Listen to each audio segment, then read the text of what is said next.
Hello everyone, welcome to our channel maths with Mohit Awasthi. आज की video में हम लोग स्टार्ट करने वाले हैं क्लास 10th का chapter number 4 quadratic equation. Quadratic equation एक इंपॉर्टेंट चैप्टर है और ये बहुत स्कोरिंग भी होता है।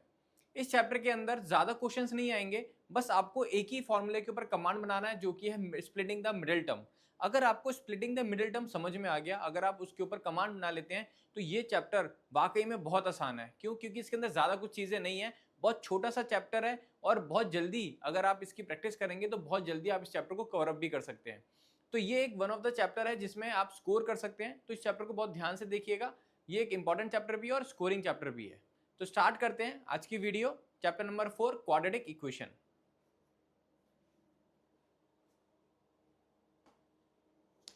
क्वाड्रेटिक इक्वेशन, सबसे पहले अगर मैं बात करूं कि स्टैंडर्ड फॉर्म क्या होता है क्वाड्रेटिक इक्वेशन का, यानी कि एक ऐसी इक्वेशन जो कि, अच्छा देखो, इक्वेशन लिखा हुआ है यानी कि इक्वल टू जीरो तो जरूर होगा, है ना। एक्सप्रेशन होता तो इक्वल टू जीरो नहीं होगा। अब यहाँ पे क्योंकि क्वाड्रेटिक इक्वेशन लिखा हुआ है तो ये इक्वल टू जीरो जरूर होने वाली है। अब standard form of quadratic equation, यहाँ पे हम बात करेंगे इसकी स्टैंडर्ड फॉर्म का क्या मतलब है। देखो, मुझे कैसे पता लगेगा कोई भी इक्वेशन क्या वो एक क्वाड्रेटिक इक्वेशन है, क्या लीनियर इक्वेशन है, कैसे पता लगेगा? सबसे पहले मुझे पता लगेगा डिग्री से। अगर डिग्री 2 है तो हम बोलेंगे कि वो क्वाड्रेटिक इक्वेशन है। अगर डिग्री 1 है तो हम क्या बोलेंगे? वो लीनियर इक्वेशन है। ठीक है। अब जनरल फॉर्म की अगर मैं बात करता हूं, क्वाड्रेटिक इक्वेशन की जनरल फॉर्म क्या होती है? A X square plus B X plus C is equal to zero. ये हमारी जनरल फॉर्म होती है क्वाड्रेटिक इक्वेशन की। ये हमेशा एक ही वेरिएबल में होगा, ये हमेशा एक ही वेरिएबल में होगा और हमेशा इक्वल टू जीरो होता है। तो A X square plus B X plus C is equal to zero. जो भी इक्वेशन इस फॉर्म में है, जो भी इक्वेशन इस फॉर्म में है, उस इक्वेशन को हम लोग बोलते हैं क्वाड्रेटिक इक्वेशन। आगे चलते हैं। Check whether the following are quadratic equations और नॉट। अब मुझे ये चेक करना है कि ये जो इक्वेशंस आपके सामने लिखी हुई हैं, क्या ये क्वाड्रेटिक इक्वेशन है या नहीं है। अगर क्वाड्रेटिक इक्वेशन है तो ठीक है, अगर नहीं है तो फिर देखते हैं जरा कैसे पता लगाएंगे। सबसे पहले फर्स्ट वाली इक्वेशन क्या दी हुई है? x minus two square plus one is equal to two x minus three. अब याद रखना कि क्वाड्रेटिक इक्वेशन अगर आपको पता लगानी है तो उसके लिए आपको क्या करना है? उसको जनरल फॉर्म की फॉर्म में लेके आना होगा, यानी कि A X square plus B X plus C के फॉर्म में लेके आना होगा। अब इसको हम लाने की कोशिश करते हैं। सबसे पहले A minus B whole square क्या होता है? ए square plus B square minus two A B plus one is equal to two x minus three. इसके बाद X square as it is रहेगा प्लस फोर, अंदर मल्टीप्लाई कर देते हैं, आएगा minus four X plus one is equal to two x minus three. X square plus four और plus one हो गया five, X square plus five minus four x. मैं इन दोनों टर्म्स को इज इक्वल टू के इधर ले आता हूं, minus two x plus three is equal to zero. X square plus, अब देखो ये फाइव और ये थ्री ऐड हो जाएंगे और ये दोनों दोनों माइनस के हैं, ये भी क्या हो जाएंगे? ऐड हो जाएंगे। तो five plus three eight minus six x is equal to zero. अभी ये उस फॉर्म में नहीं आया, क्यों? क्योंकि वहां पे जनरल फॉर्म की अगर मैं बात करूं तो वो क्या होती है? A X square plus B X plus C is equal to zero, यानी कि जो कांस्टेंट होता है वो लास्ट में होता है और ये बी एक्स बीच में आता है, तो उसको उस फॉर्म में चेंज करना होगा। X square minus six x plus eight is equal to zero. Yes, it is a quadratic equation, है ना। अब आपके माइंड में एक डाउट चल रहा होगा कि यहाँ पर तो बीच में जो दिया हुआ है माइनस सिक्स एक्स दिया हुआ है और ऊपर तो सारे प्लस के हैं। ऐसा कुछ नहीं है, मैं इसको इस तरीके से भी लिख सकता हूँ, एक्स स्क्वायर प्लस ब्रैकेट के अंदर minus six x plus eight is equal to zero. हो गया ना, है ना। तो हमें प्लस माइनस साइन को देखना नहीं है, हमें इंपॉर्टेंट क्या है कि ये नंबर ये बीच में आना चाहिए और एक कांस्टेंट नंबर होना चाहिए। अगर ये सारी चीजें हैं तो वो एक क्वाड्रेटिक इक्वेशन होगी, अदरवाइज वो क्वाड्रेटिक इक्वेशन नहीं होगी। आगे चलते हैं। अब जैसे इसको चेक करते हैं कि ये क्वाड्रेटिक इक्वेशन है या नहीं है।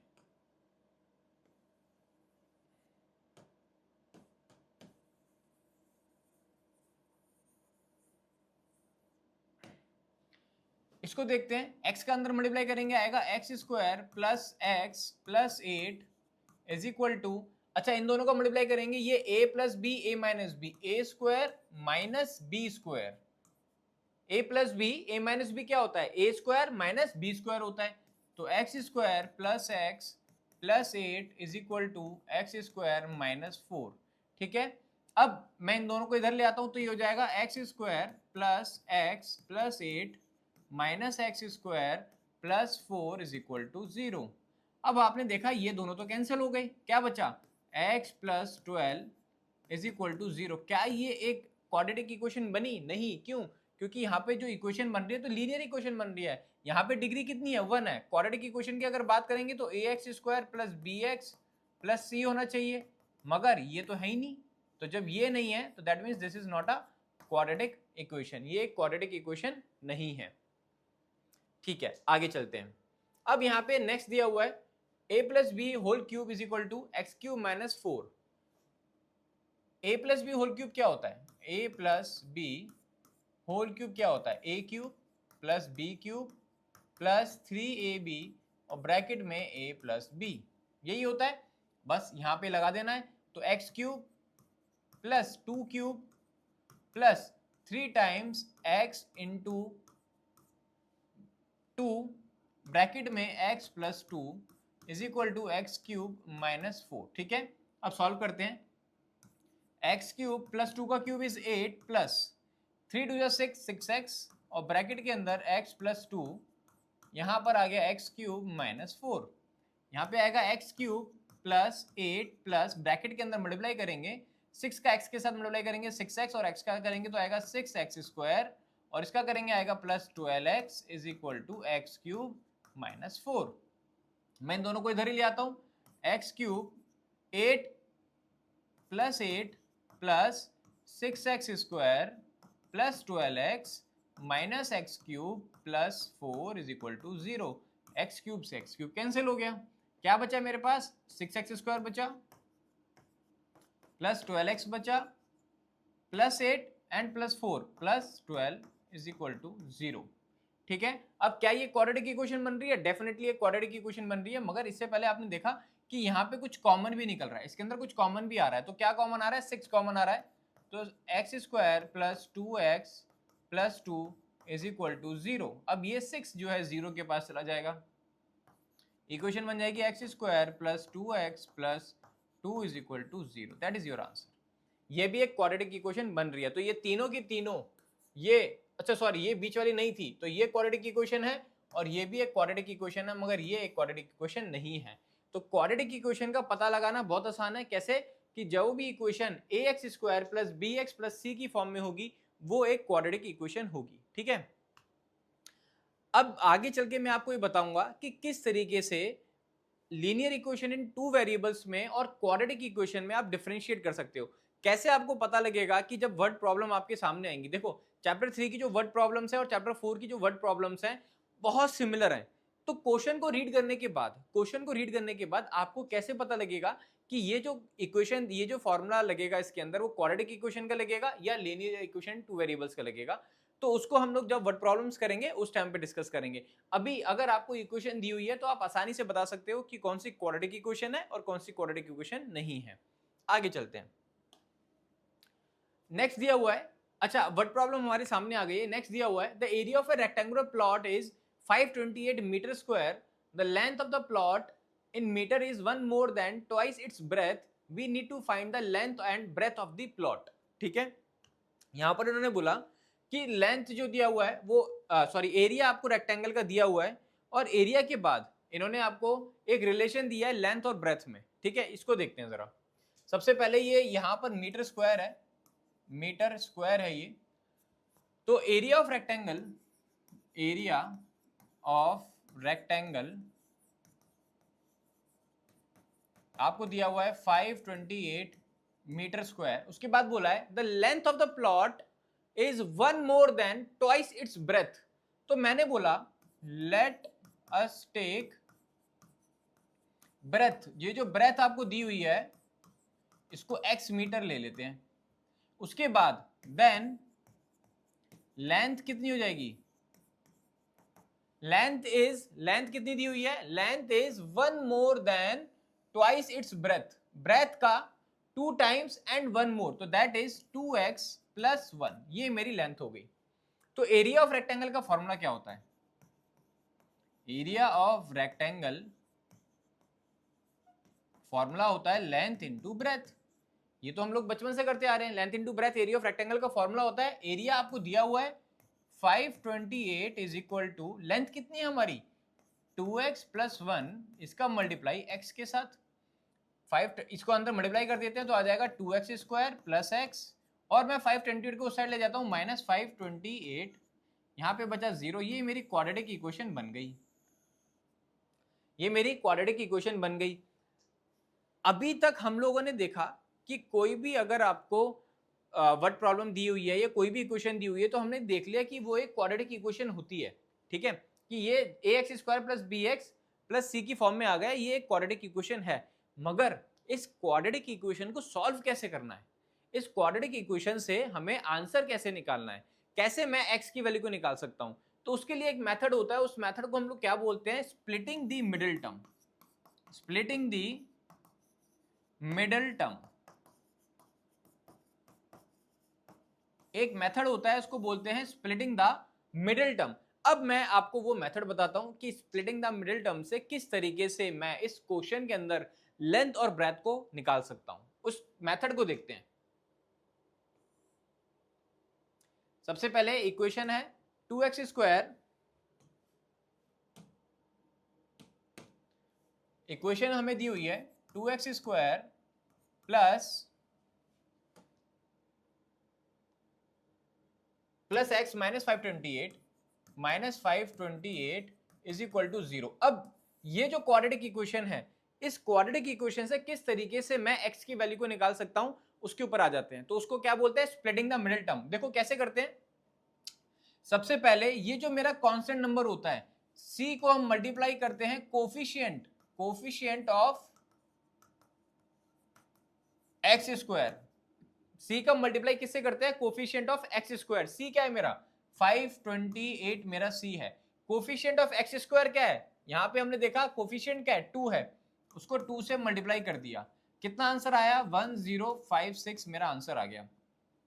अब नेक्स्ट स्टेप में क्या करते हैं कि यहां पे जो नंबर मेरा आ गया, यहां पे जो मेरा नंबर आ गया, उसके बाद ऐसे दो नंबर ढूंढो जिनको मल्टीप्लाई करें तो 1056 आ जाए।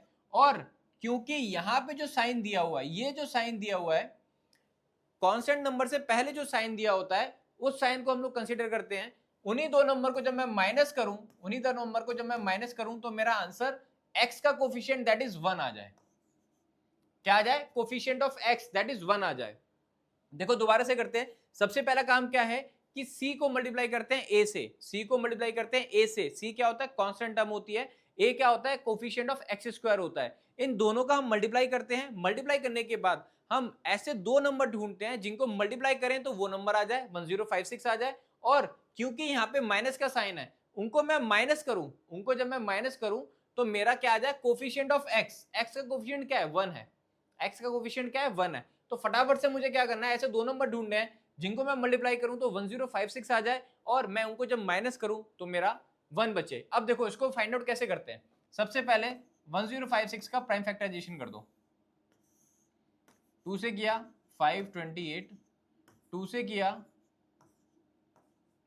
2 से किया, फिर 2 से किया, अगेन 2 से किया, अब 3 से किया, और ठीक है। तो मेरा 1056 का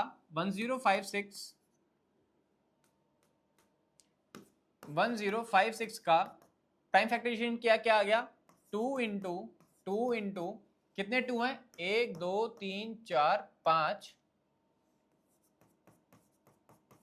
इंटू 3 इंटू 11, ये मेरा प्राइम फैक्टराइजेशन करके आ गया। ठीक है। अब यहां से आपको ऐसे दो नंबर निकालने हैं, आपको निकालने हैं जिनको मैं मल्टीप्लाई करूं तो 1056 आ जाए, और उन दोनों नंबर का जो डिफरेंस होगा वो 1 होना चाहिए।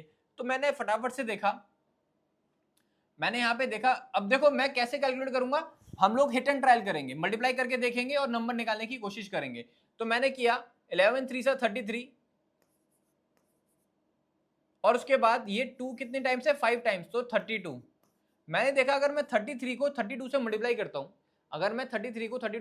करता हूं, तो क्या आएगा, 33 2 जा 66, 6 कैरी हो गया, 33 3 जा 99 प्लस 6 105, देखो 1056 आ गया। तो यानी कि दो नंबर जिनको मल्टीप्लाई करें तो 1056 आ जाए। क्या नंबर है वो? एक नंबर हो गया 33, एक नंबर हो गया 32। और देखो अगर मैं 33 में से 32 को माइनस करता हूं तो 1 बचेगा। कितने आसानी से हमने निकाल लिया। तो कैसे निकालते हैं? जो भी नंबर आपको दिया हुआ है आप उसका प्राइम फैक्टराइजेशन करोगे। क्या करोगे? Prime factorisation. और उसके बाद यहां पे अलग अलग नंबर्स का पेयर बना के उनको मल्टीप्लाई करके फाइंड आउट करने की कोशिश करोगे। पहली बार में आपको समझ में नहीं आएगा, आपको लगेगा हाँ ठीक है बहुत आसान है, मगर इसकी प्रैक्टिस करनी पड़ेगी। अभी 1056 है, हो सकता है इससे भी बड़ा नंबर आ जाए और छोटा भी नंबर आ सकता है। तो आपको बार बार इस तरीके की क्वेश्चंस की प्रैक्टिस करनी है, ये अपने आप कमांड बन जाएगी आपकी, कोई टेंशन वाली बात नहीं है। आगे चलते हैं। तो यहां पर मेरी इक्वेशन बन गई है मेरे सामने 2x² प्लस, अब मैं यहां पे क्या नंबर लिखूंगा? 33 माइनस 32, और ये जो x आई ब्रैकेट के बाहर -528 इज इक्वल टू 0। ठीक है, इज इक्वल टू 0।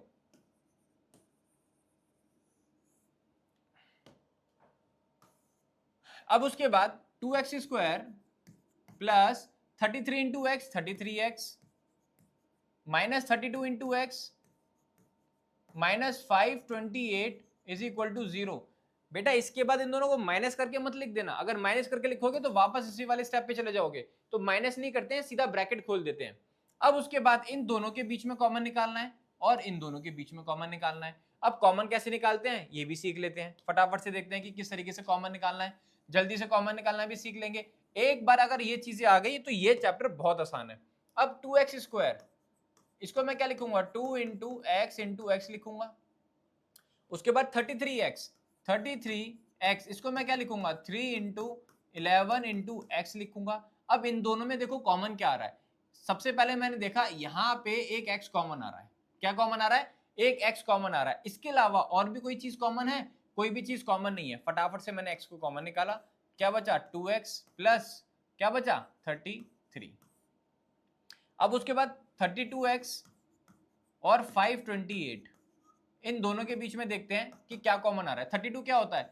2 की पावर 5 इंटू एक्स, और 528 क्या है? 528 का हमने प्राइम फैक्टराइजेशन किया था, अभी दोबारा से कर लेते हैं। 2 से किया 264, 2 से किया 132, 2 से किया 66, 2 से किया 33, 3 से किया 11 और 11 से किया 1 टाइम्स। तो क्या आएगा? 2 into 2 into 2 into 2 into 3 into 11।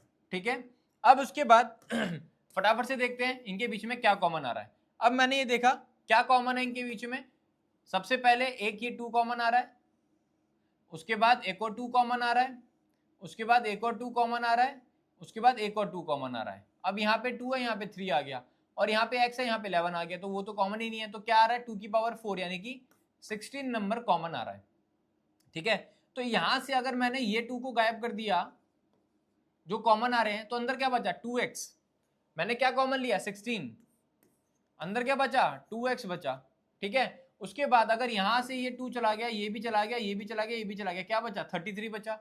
यहां पे बचा 33 इज इक्वल टू 0। सर बीच में साइन तो लगा ही नहीं है। अब आ जाते हैं साइन के ऊपर। देखो आपने ये देखा कि यहां पर माइनस का साइन है, ये जो साइन है ये बाहर माइनस का साइन है, मैंने यहां पे लगाया माइनस का साइन। जैसे ही बाहर माइनस का साइन आपने देखा, और क्योंकि मैंने ब्रैकेट ऐड किए हैं, तो ये अंदर का साइन प्लस हो जाएगा अपने आप। ये अंदर का साइन प्लस हो जाएगा। कैसे? देखो अगर मैं इन दोनों को अंदर मल्टीप्लाई कर देता हूं तो बाहर माइनस का साइन है, ब्रैकेट खोलेंगे तो अपने आप 32x माइनस का और ये माइनस का 528 बन जाएगा, है ना। और जैसे ही मैं इसका ऊपर जाऊंगा, माइनस का साइन मैं बाहर लूंगा तो अंदर का साइन चेंज हो जाएगा। ये चीज आपको याद रखनी है, ये चीज आपको याद रखनी है कि जब हम लोग ब्रैकेट के बाहर माइनस साइन होता है, ब्रैकेट सॉल्व करते हैं तो अंदर का साइन चेंज होता है, और जब आप लोग ब्रैकेट ऐड करते हो और बाहर माइनस का साइन है तो भी अंदर का साइन चेंज हो जाता है। ये याद रखना है आपको। अब इसके बाद मैंने ये देखा कि मैंने यहां तक ठीक किया या नहीं किया, कैसे पता लगेगा? अंदर ब्रैकेट के ये दोनों नंबर जो आ रहे हैं दोनों सेम होने चाहिए with sign. 2x plus 33, 2x plus 33, इन दोनों में से एक बार एक नंबर लिखेंगे, और ये जो बीच वाले नंबर हैं इनको एक बार लिखेंगे x माइनस 16। यहां से आंसर क्या आएगा?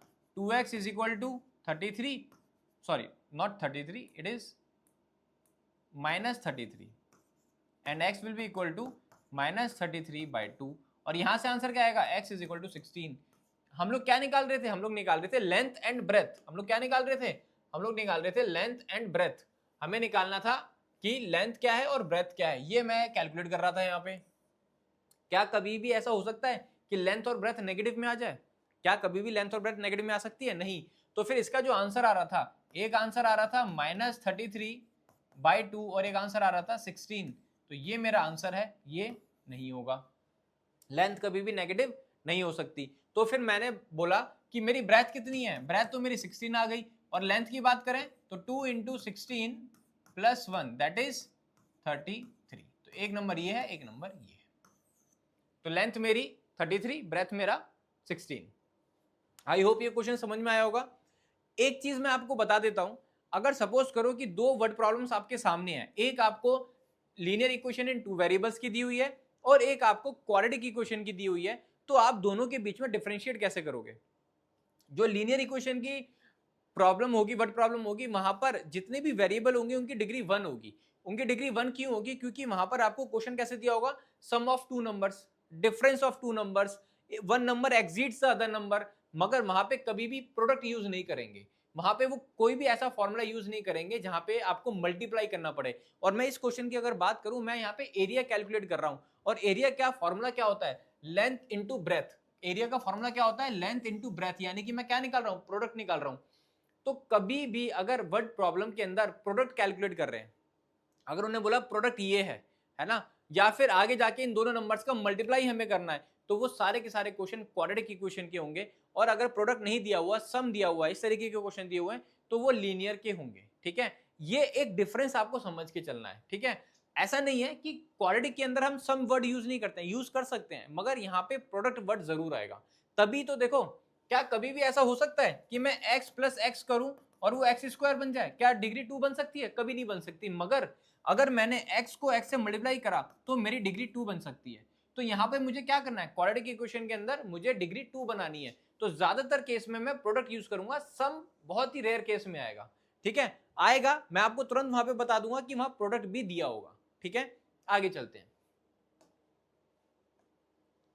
अब देखो इन्होंने क्या बोला है, the product of 2 consecutive positive integer. देखो पहले ही बोल दिया, द प्रोडक्ट ऑफ 2, प्रोडक्ट यानी कि मल्टीप्लाई। अगर आपको ये क्वेश्चन आ जाएगा तो आप क्या करोगे, आपके दिमाग में तुरंत आना चाहिए कि ये क्वाड्रेटिक इक्वेशन का है, स्प्लिटिंग द मिडिल टर्म होगा और वहां से सॉल्व होगा। ठीक है, तो देखो क्या दिया है, the product of 2 consecutive positive integers is 306। We need to find the integers. मुझे इंटीजर्स कैलकुलेट करने हैं, मुझे कंसेक्यूटिव पॉजिटिव इंटीजर्स दिया हुआ है। सबसे पहले मुझे एक बात बताओ कि ये कंसेक्यूटिव का क्या मतलब होता है। कंसेक्यूटिव का मतलब होता है लगातार, कंटिन्यूअस, जैसे 1 2 3 4 5 6। अब जरूरी नहीं है 1 से ही, जैसे 8 9 10 11 12, जैसे 15 16 17 18 99 100 101, यानी कि लगातार नंबर, लगातार नंबर जिनके बीच में डिफरेंस क्या होना चाहिए, 1 का डिफरेंस होना चाहिए। ठीक है, तो कंसेक्यूटिव का मतलब क्या होता है, जो लगातार नंबर होते हैं। सपोज करो पहला नंबर 1 है, तो दूसरा नंबर लाने के लिए क्या करना पड़ेगा, 1 के अंदर 1 ऐड कर दूं, क्या आ जाएगा 2। तो पहला नंबर ये आ गया, दूसरा नंबर ये आ गया।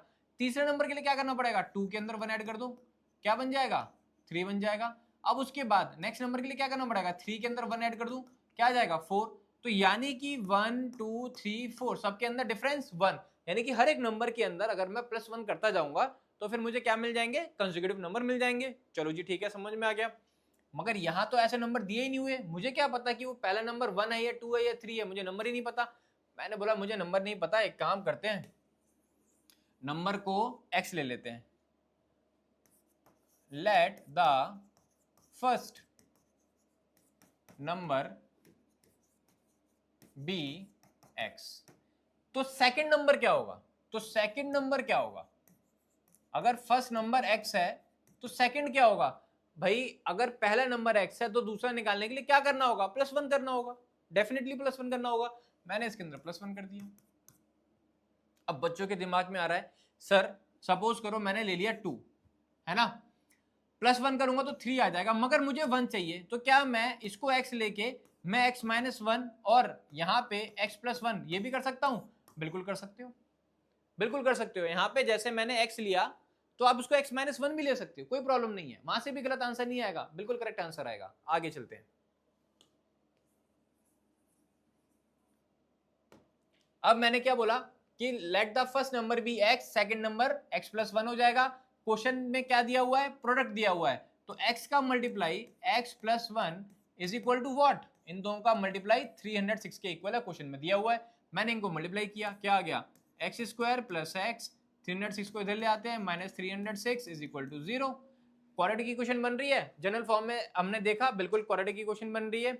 अब उसके बाद क्या है, क्या मेथड है, हमें पता है कि सबसे पहले क्या करना होता है, a का मल्टीप्लाई c से करना होता है। a कितना दिया हुआ है, a क्या होता है, एक्स स्क्वायर का कोफिशिएंट, a क्या दिया हुआ है, 1 दिया हुआ है, c कितना दिया हुआ है, 306, तो 1 इंटू 306 कितना आंसर आएगा, 306 आएगा। यानी कि ऐसे दो नंबर जिनको मैं मल्टीप्लाई करूं तो 306 आ जाए, और क्योंकि यहाँ पे माइनस का साइन है, क्योंकि यहाँ पे माइनस का साइन है, मैं उन्हीं दो नंबर को प्लस करूं, सॉरी माइनस करूं, तो कितना आंसर आ जाए, x का कोफिशिएंट कितना है, 1। अब ऐसे दो नंबर, अब जल्दी से ऐसे दो नंबर जिनको मुझे मल्टीप्लाई करना है, 306 आ जाए और मैं माइनस करूं, डिफरेंस निकालूं तो 1 आ जाए। फटाफट से क्या करेंगे, प्राइम फैक्टराइजेशन कर देते हैं, हमें तो यही आता है करना। 2 1 2 5 2 3 3 5 1 3 17 17 1 जा, क्या हमारा नंबर बन गए, 306 is equal to 2 into 3 into 3 into 17, है ना। अब मुझे क्या करना है, मुझे यहां से ऐसे नंबर ढूंढने हैं जिनको मैं मल्टीप्लाई करूं तो 306 आ जाए और उनका डिफरेंस कितना आ जाए, 1 आ जाए। तो फिर मैंने ये सोचा 3 2 जा 6, 6 3 जा 18, 18 इंटू 17 किया तो डेफिनेटली 306 आएगा और डिफरेंस कितना है, 1 है, तुरंत नंबर मिल गए। 18 को 17 से मल्टीप्लाई, 18 17 किया, ठीक है। इसके अंदर पुट कर देते हैं, एक्स स्क्वायर प्लस ब्रैकेट के अंदर 18 माइनस 17, बाहर x minus 306 is equal to 0। Bracket solve कर देंगे, x plus 18x minus 17x minus 306 is equal to 0। x common आ जाएगा, क्या बचेगा, x प्लस 18 माइनस, यहां से क्या कॉमन आ रहा है, डेफिनेटली 17 कॉमन आएगा। देखो कैसे, अगर आपको कोई डाउट है तो साइड में जाके प्राइम फैक्टराइजेशन कर देना, 306 का प्राइम फैक्टराइजेशन करोगे यही आएगा, और उसके बाद 17 का प्राइम फैक्टराइजेशन करोगे तो 7 इंटू 1 आएगा, तो 17 यहाँ पे भी है, 17 यहाँ पे भी, दोनों में कॉमन आ रहा है, तो मैं 17 कॉमन निकालूंगा। x, क्योंकि ब्रैकेट मैंने ऐड किया है, बाहर माइनस का साइन है, अंदर का साइन चेंज करना पड़ेगा, क्या बचेगा, 18 बचेगा is equal to 0। x plus 18 यहां तक बिल्कुल ठीक किया है, x प्लस 18 एक बार और x माइनस 17 एक बार, तो x की वैल्यू क्या आएगी, माइनस 18, और x की वैल्यू क्या आएगी, 17। ये दो मेरी वैल्यूज हो जाएंगी, तो या तो मेरा नंबर होगा माइनस 18 या मेरा नंबर होगा प्लस 17। सपोज करो अगर मैंने पहला नंबर माइनस 18 लिया हुआ है तो दूसरा नंबर क्या आएगा, minus 18 plus 1 that is minus 17, ये दो नंबर आ जाएंगे, है ना। सर क्या बोला है, पॉजिटिव इंटीजर्स, तो सर माइनस ले सकते हैं, नहीं ले सकते, क्या लेंगे, 17 लेंगे। तो पहला नंबर क्या हो जाएगा, फर्स्ट नंबर हो जाएगा 17, दूसरा नंबर 18, ये हमारा आंसर आएगा। समझ में आ गया, क्लियर हो गया। हमें पॉजिटिव इंटीजर्स बोला है, नेगेटिव नहीं लेंगे, इसको नेगलेक्ट करेंगे, पॉजिटिव वैल्यू को लेके आगे चलेंगे, आगे चलते हैं। नेक्स्ट क्वेश्चन क्या दिया हुआ है, देखो, Rohan's mother age is 26 years older than him. अच्छा, एक और चीज मैं बता देता हूं, जिस तरीके से एप्लीकेशन ऑफ ट्रिग्नोमेट्री के अंदर मैं आपको फिगर बनाना सिखा रहा था, उसी तरीके से आपको यहाँ पे इक्वेशन बनाना भी सीखना है। कैसे, कि जो आपने पहली स्टेटमेंट रीड करी है उससे जो समझ में आता है उतनी इक्वेशन बना लो। मैंने देखा Rohan's mother is 26 years older than him, तो सबसे पहले मैंने बोला Rohan's age, let Rohan's age be x, तो मदर कितनी हो जाएगी, mother is 26 years older than Rohan, तो x प्लस 26। भाई रोहन से 26 ईयर्स ओल्डर है तो रोहन की एज में तो 26 ऐड करेंगे, ठीक है, हमने ऐड कर दिया। The product of their edges, the product of their edges यानी कि quadratic equation, the product of their edges 3 years from now, 3 years from now, 3 years from now का मतलब क्या है कि आज से 3 साल के बाद, आगे। 3 years from now से मतलब है कि आगे 3 साल, पीछे नहीं, आगे। from now means आज से 3 साल के बाद, तो आफ्टर 3 इयर्स, 3 साल के बाद की अगर मैं बात करता हूं, सबसे पहले मुझे बताओ कि रोहन की एज कितनी हो जाएगी। रोहन पहले एक्स था, 3 साल के बाद भाई 3 साल ऐड हो जाएगी। अगर आज मैं 15 का हूं, 3 साल के बाद 18 का हो जाऊंगा, 3 साल ऐड हो जाएंगी, तो रोहन आज एक्स है, 3 साल के बाद एक्स प्लस 3 हो जाएगा। तो मुझे बताओ जरा मदर की एज कितनी हो जाएगी। भाई क्या रोहन की एज ही बढ़ेगी, मदर की नहीं बढ़ेगी? मदर की भी बढ़ जाएगी। कितनी बढ़ जाएगी मदर की एज? मदर अभी कितना है, एक्स प्लस 26 है, ये भी 3 इयर्स आगे चले जाएंगे तो कितना हो जाएगा, एक्स प्लस 29 है। भाई दोनों की एज सेम टाइम पे इंक्रीज करेगी। ऐसा तो है नहीं कि रोहन ही बढ़ रहा है, मदर भी तो बढ़ेंगे। ठीक है, आगे चलते हैं। क्या बोला है, the product of their edges, यानी कि 3 साल के बाद जो उनकी एज होगी, अगर आप उनका प्रोडक्ट निकालोगे तो कितना आंसर आ जाएगा? आपका आंसर आ जाएगा 360। कितना आंसर आ जाएगा? 360 आ जाएगा। मैंने मल्टीप्लाई किया, एक्स का मल्टीप्लाई एक्स से किया आया एक्स स्क्वायर, प्लस एक्स का मल्टीप्लाई 29 से किया आया 29x, प्लस 3 का मल्टीप्लाई एक्स से किया आया 3x, 3 का मल्टीप्लाई 29 से किया आया 87 इज इक्वल टू 360। अब उसके बाद X square as it is रहेगा, plus 29x plus 3x 32x plus 87 minus 360 is equal to 0। क्या हो जाएगा, एक्स स्क्वायर प्लस 32x, इन दोनों को सॉल्व करेंगे क्या आएगा, 360 में से 87 माइनस करेंगे, 100 माइनस किया है 260, 273 इज इक्वल टू 0। ये हमारी इक्वेशन बन गई। अब इक्वेशन तो बना दी हमने, जैसे हम इक्वेशन बना देते हैं उसके बाद क्या करना है, स्प्लिटिंग द मिडिल टर्म करना है। स्प्लिटिंग द मिडिल टर्म कर लेते हैं, यहाँ पर आ जाते हैं, x square plus 32x minus 273 is equal to 0। सबसे पहला काम क्या है, सबसे पहला काम है ए को सी से मल्टीप्लाई करना है, ए कितना है 273 और सी कितना है, सॉरी सी हमारा 273, ए कितना है 1। तो ऐसे दो नंबर जिनको मल्टीप्लाई करूं तो 273 आ जाए, क्योंकि यहाँ पे साइन माइनस का दिया हुआ है, तो मुझे क्या करना है, माइनस करके कितना आना चाहिए 32, मल्टीप्लाई करूं तो आ जाए 273 और मैं माइनस करूं तो बचे 32 क्यों बचेगा, क्योंकि x का कोफिशिएंट देखते हैं, x का कोफिशिएंट पहले अब तक 1 था मगर यहां 32 दिया हुआ है। तो कुछ नहीं करना, सबसे पहले 273 का प्राइम फैक्टराइजेशन करना है। 2 से नहीं जाएगा, ऑड नंबर है, 3 से कर दिया हमने, 3 9 जा 27 एंड 3 1 जा 3 से किया 13 7 जा 91 7 1 जा 7। ठीक है, अब उसके बाद 273 का प्राइम फैक्टराइजेशन किया, क्या आ गया हमारा आ गया 13 इंटू 3 इंटू 7। ठीक है, अब मुझे ऐसे दो नंबर ढूंढने हैं जिनको मैं मल्टीप्लाई करूं तो 273 आ जाए और उनका डिफरेंस 32 आ जाए। ध्यान से देखेंगे, 13 3 जा 39 माइनस 7 कितना होगा 32 होगा, यानी कि ऐसे दो नंबर क्या होंगे 39 इंटू 7 एंड 39 माइनस 7 32। आसानी से हमें दो नंबर मिल गए। अब क्या करना है, आगे सॉल्व करते हैं, यहाँ पे फटाफट से। एक्स स्क्वायर प्लस 32 को कैसे लिखेंगे, 39 माइनस 7 एक्स माइनस 273। ठीक है, एक्स माइनस 273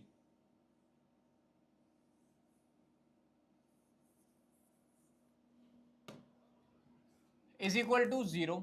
यहाँ पे आएगा x square plus 39x minus 7x minus 273 is equal to 0। इन दोनों में क्या कॉमन है, x कॉमन है, x प्लस 39। इन दोनों में क्या कॉमन है, माइनस 7 कॉमन आएगा, x बाहर माइनस का साइन है, अंदर का साइन चेंज करना पड़ेगा, 39 इज इक्वल टू 0। दोनों सेम आ रहे हैं, यानी कि हमारा आंसर करेक्ट है। तो x प्लस 39 एक नंबर और x माइनस 7 एक नंबर। यहां से आएगा x की वैल्यू माइनस 39, यहां से x की वैल्यू आएगी 7। क्या एज कभी भी नेगेटिव में हो सकती है, एज नेगेटिव में नहीं हो सकती। तो फिर हम क्या बोलेंगे, x की वैल्यू 7 है, यानी कि रोहन की प्रेजेंट एज कितनी है, रोहन अभी 7 इयर्स ओल्ड है। और मदर की एज कितनी हुई, फिर मदर इसमें 7 plus 26 that is 33 years old है। ठीक है, आई होप ये क्वेश्चन समझ में आया होगा। देखो मैं आपको बता रहा हूं कि स्टार्टिंग में वो कुछ भी बोले मगर कहीं ना कहीं प्रोडक्ट जरूर आ जाएगा, कहीं ना कहीं इक्वेशन का आपको मल्टीप्लाई करना जरूर पड़ेगा, ताकि जो डिग्री है, वेरिएबल की जो डिग्री है वो 2 बन जाए। ठीक है, आगे चलते हैं। अब यहां पे बोला है अ train travels a distance of 480 kilometre a train travels a distance of 480 kilometre. मुझे यहां तक अभी एक ही चीज समझ में आई है कि इस क्वेश्चन के अंदर मुझे डिस्टेंस जो दिया हुआ है वो दिया हुआ है 480 किलोमीटर। ठीक है, आगे चलते हैं। A train travels a distance of 480 kilometer at a uniform speed. If the speed had been 8 kilometer less, then it would have taken 3 hours more. मैंने बोला स्पीड के बारे में कुछ नहीं पता, मुझे स्पीड निकालनी है। मैंने बोला स्पीड मेरी हो गई x किलोमीटर पर आवर। ये मैंने स्पीड को लेट कर लिया। Let speed is equal to x kilometre per hour. According to the question क्या बोला उन्होंने कि अगर स्पीड जो है, अकॉर्डिंग टू क्वेश्चन, अगर स्पीड जो है वो 8 किलोमीटर कम हो जाती, इतनी स्पीड कम हो जाती, तो ये जो डिस्टेंस आपको दिया हुआ है 480 किलोमीटर, इसको ट्रेवल करने के लिए 3 घंटे फालतू लगते, 3 घंटे ज्यादा लगते। ठीक है, चलो सबसे पहले मैंने बोला टाइम 1 निकालते हैं। टाइम 1 जहां पे 480 डिस्टेंस है और स्पीड मेरी x है, समझ में आ गया। अब टाइम 2 निकालते हैं। टाइम 2 जहां पर मैंने स्पीड को कम कर दिया, स्पीड को मैंने कम कर दिया, डिस्टेंस मेरा सेम है, मैंने स्पीड को कम कर दिया। जरा मुझे बताओ कि टाइम 1 ज्यादा होगा या टाइम 2 ज्यादा होगा। भाई एक जगह मैं 100 की स्पीड से मूव कर रहा हूं, ठीक है, और एक जगह मैं 80 की स्पीड से मूव कर रहा हूं।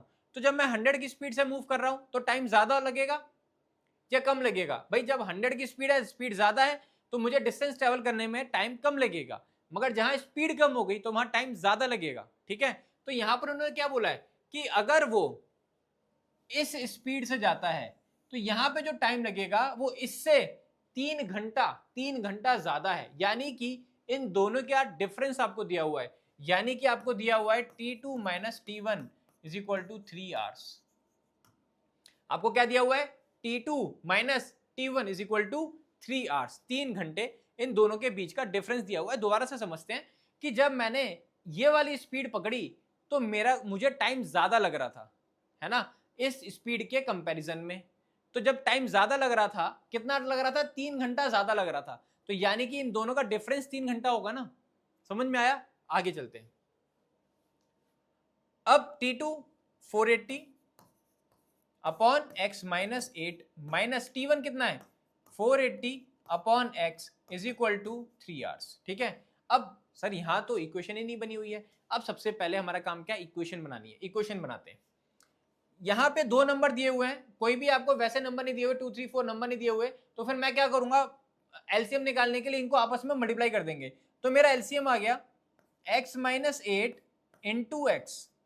तो ये x मल्टीप्लाई होगा इधर 480 से, 480x माइनस 480 से कौन सा नंबर मल्टीप्लाई होगा? x minus 8। देखो क्या करते हैं, सपोज करो मैंने दिया x अपॉन ए प्लस वाई अपॉन बी, ऐसे दिया हुआ है। 2 नंबर दिए हुए हैं, a डिनोमिनेटर में दिया हुआ है a एंड b। अब मुझे इनका एलसीएम निकालना है, तो हम क्या करते हैं? इन दोनों को आपस में मल्टीप्लाई कर देते हैं। a का मल्टीप्लाई b से कर दिया। अब यहाँ पे a है, b नहीं है, तो ऊपर b से मल्टीप्लाई कर देंगे। प्लस यहाँ पे a है मगर सॉरी b है मगर a नहीं है, तो इसका मल्टीप्लाई a से कर देंगे, a y। तो ये हमारा एलसीएम बन जाता है। इसी तरीके से मैंने यहाँ पे कर दिया, इज इक्वल टू क्या है? 3 है। अब इधर आ जाते हैं। अब मैंने यहां पे देखा 480x माइनस, अंदर मल्टीप्लाई कर देते हैं तो आएगा 480x प्लस इसका मल्टीप्लाई 480 से, 8 8 64, 6 कैरी 8 4 32, 3840 इज इक्वल टू 3। और डिनोमिनेटर में क्या आएगा? x minus 8 into x. ठीक है, आपने देखा ये दोनों कैंसिल हो गए, 480 से 480 कैंसिल हो गया। अब क्या बचा? ऊपर बचा 3840। मैंने इन दोनों को मल्टीप्लाई किया और 3 के पास ले गया। 3 का multiply x square minus 8x, क्या आ जाएगा? 3840 is equal to 3x square minus 24x। मैं इसको उधर ले गया, 0 is equal to 3x square minus 24x minus 3840। मैंने ये देखा कि यहाँ पर 3 यहाँ से कॉमन आ रहा है, यहाँ से भी कॉमन आ रहा है, क्या ये भी 3 से डिवाइड हो जाएगा? हो जाएगा, करके देख लेते हैं। मैंने यहाँ से 3 को कॉमन निकाल दिया, आगे x square minus 8x minus 3 1 3 3 2 6, 24 8 0, यहाँ पे ये जो 3 है ये 0 के पास जाएगा, तो 0/3 is equal to x square minus 8x minus 1280, ये 0/3 is 0, x square minus 8x minus 1280, ये मेरी क्वाड्रेटिक इक्वेशन बन गई। ये मेरी एक क्वाड्रेटिक इक्वेशन बन गई। अब मुझे क्या करना है, इस क्वाड्रेटिक इक्वेशन को सॉल्व करना है। इसको अगर मैं सॉल्व करूंगा वहां से मेरी एक्स की वैल्यू मिलेगी, वही एक्स की वैल्यू जो होगी मेरी स्पीड होने वाली है। ठीक है, आगे चलते हैं नेक्स्ट पेज पे, इसको सॉल्व करने की कोशिश करते हैं। क्या है हमारी इक्वेशन, क्या दी हुई है, x square minus 8x minus 1280 is equal to 0। I hope यही है, x square minus 8x minus 1280, बिल्कुल यही है। अब मुझे क्या करना है, फटाफट से a को मल्टीप्लाई करना है c से, तो मेरा a कितना है 1 इंटू सी कितना है 180 इज इक्वल टू 1280, यही आएगा। अब उसके बाद मल्टीप्लाई करके क्या आना चाहिए, 1280 आना चाहिए, क्योंकि यहाँ पे साइन माइनस का दिया हुआ है, तो माइनस करके क्या आना चाहिए उनको, जब मैं माइनस करूँ तो क्या आ जाए 8 आ जाए। तो फिर जब मैं इनको माइनस करूंगा 8 आ जाए, मल्टीप्लाई करूँ तो 1280 आ जाए। निकालने के लिए क्या करेंगे, प्राइम फैक्टराइजेशन करेंगे।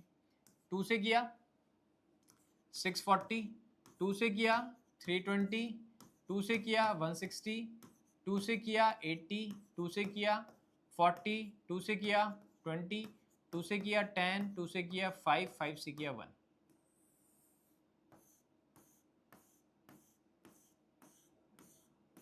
ये मेरा प्राइम फैक्टराइजेशन आ गया। अब उसके बाद फटाफट से मल्टीप्लाई करके पेयर बनाने की कोशिश करते हैं। 1280 इज इक्वल टू, माइनस करके क्या आना चाहिए 8 आना चाहिए। अब मैंने यहाँ पे देखा 2 2 जा 4, 4 2 जा 8, 8 2 जा 16, 16 2 जा 32। ठीक है, मैं यहाँ 5 तक आ गया 32। ठीक है, अब इसके नीचे देखते हैं 2 2 जा 4, 2 2 जा 4, 4 2 जा 8, 8 5 जा 40, 40 इंटू 32, 40 माइनस 32 हो गया ना आसान। 40 माइनस 32 8 होता है, 40 इंटू 32, 40 माइनस 32।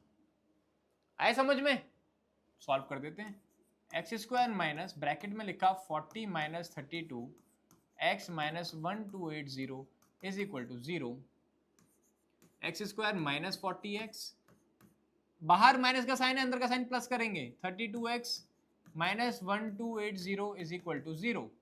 x कॉमन आ गया, x माइनस 40 प्लस 32 कॉमन आएगा यहाँ पे, x minus 40 is equal to 0।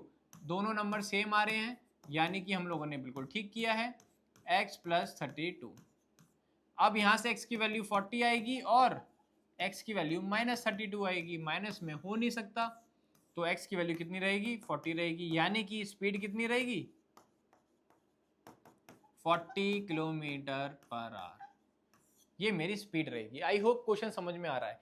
अभी तक हर एक क्वेश्चन के अंदर हम लोग एक ही काम कर रहे हैं। हम क्या काम कर रहे हैं, क्वेश्चन को रीड कर रहे हैं, इक्वेशन बना रहे हैं और स्प्लिटिंग दी मिडिल टर्म कर रहे हैं। ठीक है, अब एक क्वेश्चन मेरे दिमाग में ये है कि सपोज करो यहाँ पे 1280 और यहाँ पे जो नंबर दिए हुए एक बड़े नंबर बन जाए।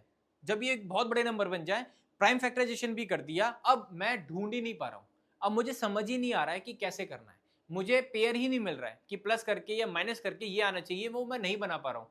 उस केस में क्या करना है, उस केस में तो फंस जाएंगे।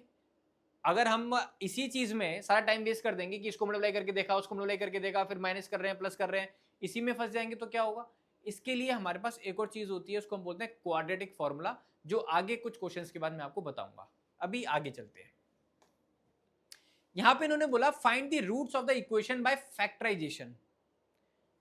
सर ये फैक्टराइजेशन क्या है, फैक्टराइजेशन कुछ भी अलग चीज नहीं है, फैक्टराइजेशन कुछ भी अलग चीज नहीं है। यहां पर एक ही चीज है, क्या, स्प्लिटिंग द मिडिल टर्म। ये क्या है, स्प्लिटिंग द मिडिल टर्म, ये क्या है, स्प्लिटिंग द मिडिल टर्म, ये क्या है, स्प्लिटिंग द मिडिल टर्म। मगर ये स्प्लिटिंग द मिडिल टर्म तो है, ये स्प्लिटिंग द मिडिल टर्म तो है, मगर यहां पे आप देखो कि कभी कभार ऐसा होगा कि आपके फॉर्मूला ही नहीं बनेगा कि माइनस करके ये आना चाहिए, प्लस करके ये आना चाहिए, या कुछ भी हो सकता है। तो मैं इनको आपको एक एक करके बताता हूं, आपको समझ में आएगा। ठीक है, एक प्रैक्टिस ही हो जाएगी। जैसे 2x square minus 5x plus 3, सबसे पहले क्या करेंगे, 3 का मल्टीप्लाई 2 से करेंगे, 3 2 जा 6, ऐसे दो नंबर जिनको मैं प्लस करूं तो 5 आ जाए, मल्टीप्लाई करूं तो 6 आ जाए, 3 और 2 ही होते हैं, तो ये तो बहुत आसान हो गया। 2x square minus 3 plus 2 x plus 3 is equal to 0। 2x square minus 3x minus 2x plus 3 is equal to 0। 2x square, sorry not 2x square, common निकालते हैं, यहां से x कॉमन आ रहा है तो 2x कॉमन माइनस 3 माइनस 1। देखो हाँ एक और चीज देखो, अभी तक वो 4-5 क्वेश्चन हमने किए वहां पे नहीं था, मगर यहां आ गया, जहां पे कुछ भी कॉमन नहीं होता, यहां पे कुछ भी कॉमन नहीं दिखाई दे रहा है, जब कुछ भी कॉमन नहीं होगा तो क्या होगा, 1। क्या होगा, 1। तो मैंने 1 को कॉमन निकाला, क्योंकि बाहर माइनस का साइन है तो अंदर का साइन चेंज हो जाएगा, इज इक्वल टू 0। देखो दोनों नंबर सेम आ गए, तो x minus 1 and 2x minus 3, तो x की वैल्यू या तो 1 होगी और x की वैल्यू हो जाएगी 3/2। ये आपका आंसर आ गया। समझ में आ रहा है? अब देखो ये क्वेश्चन कराने का फायदा क्या हुआ, आपको एक ऐसे नंबर मिल गए, आपको ऐसे दो नंबर मिल गए जिनके बीच में कुछ कॉमन ही नहीं था, तो जब कुछ कॉमन नहीं आता हम क्या कॉमन निकाल देते हैं, 1 कॉमन निकाल देते हैं। नेक्स्ट क्वेश्चन पे आ जाते हैं। नेक्स्ट क्वेश्चन दिया हुआ है 6x square minus x minus 2 is equal to 0। 2 का मल्टीप्लाई करेंगे 6 से 12 आ गया।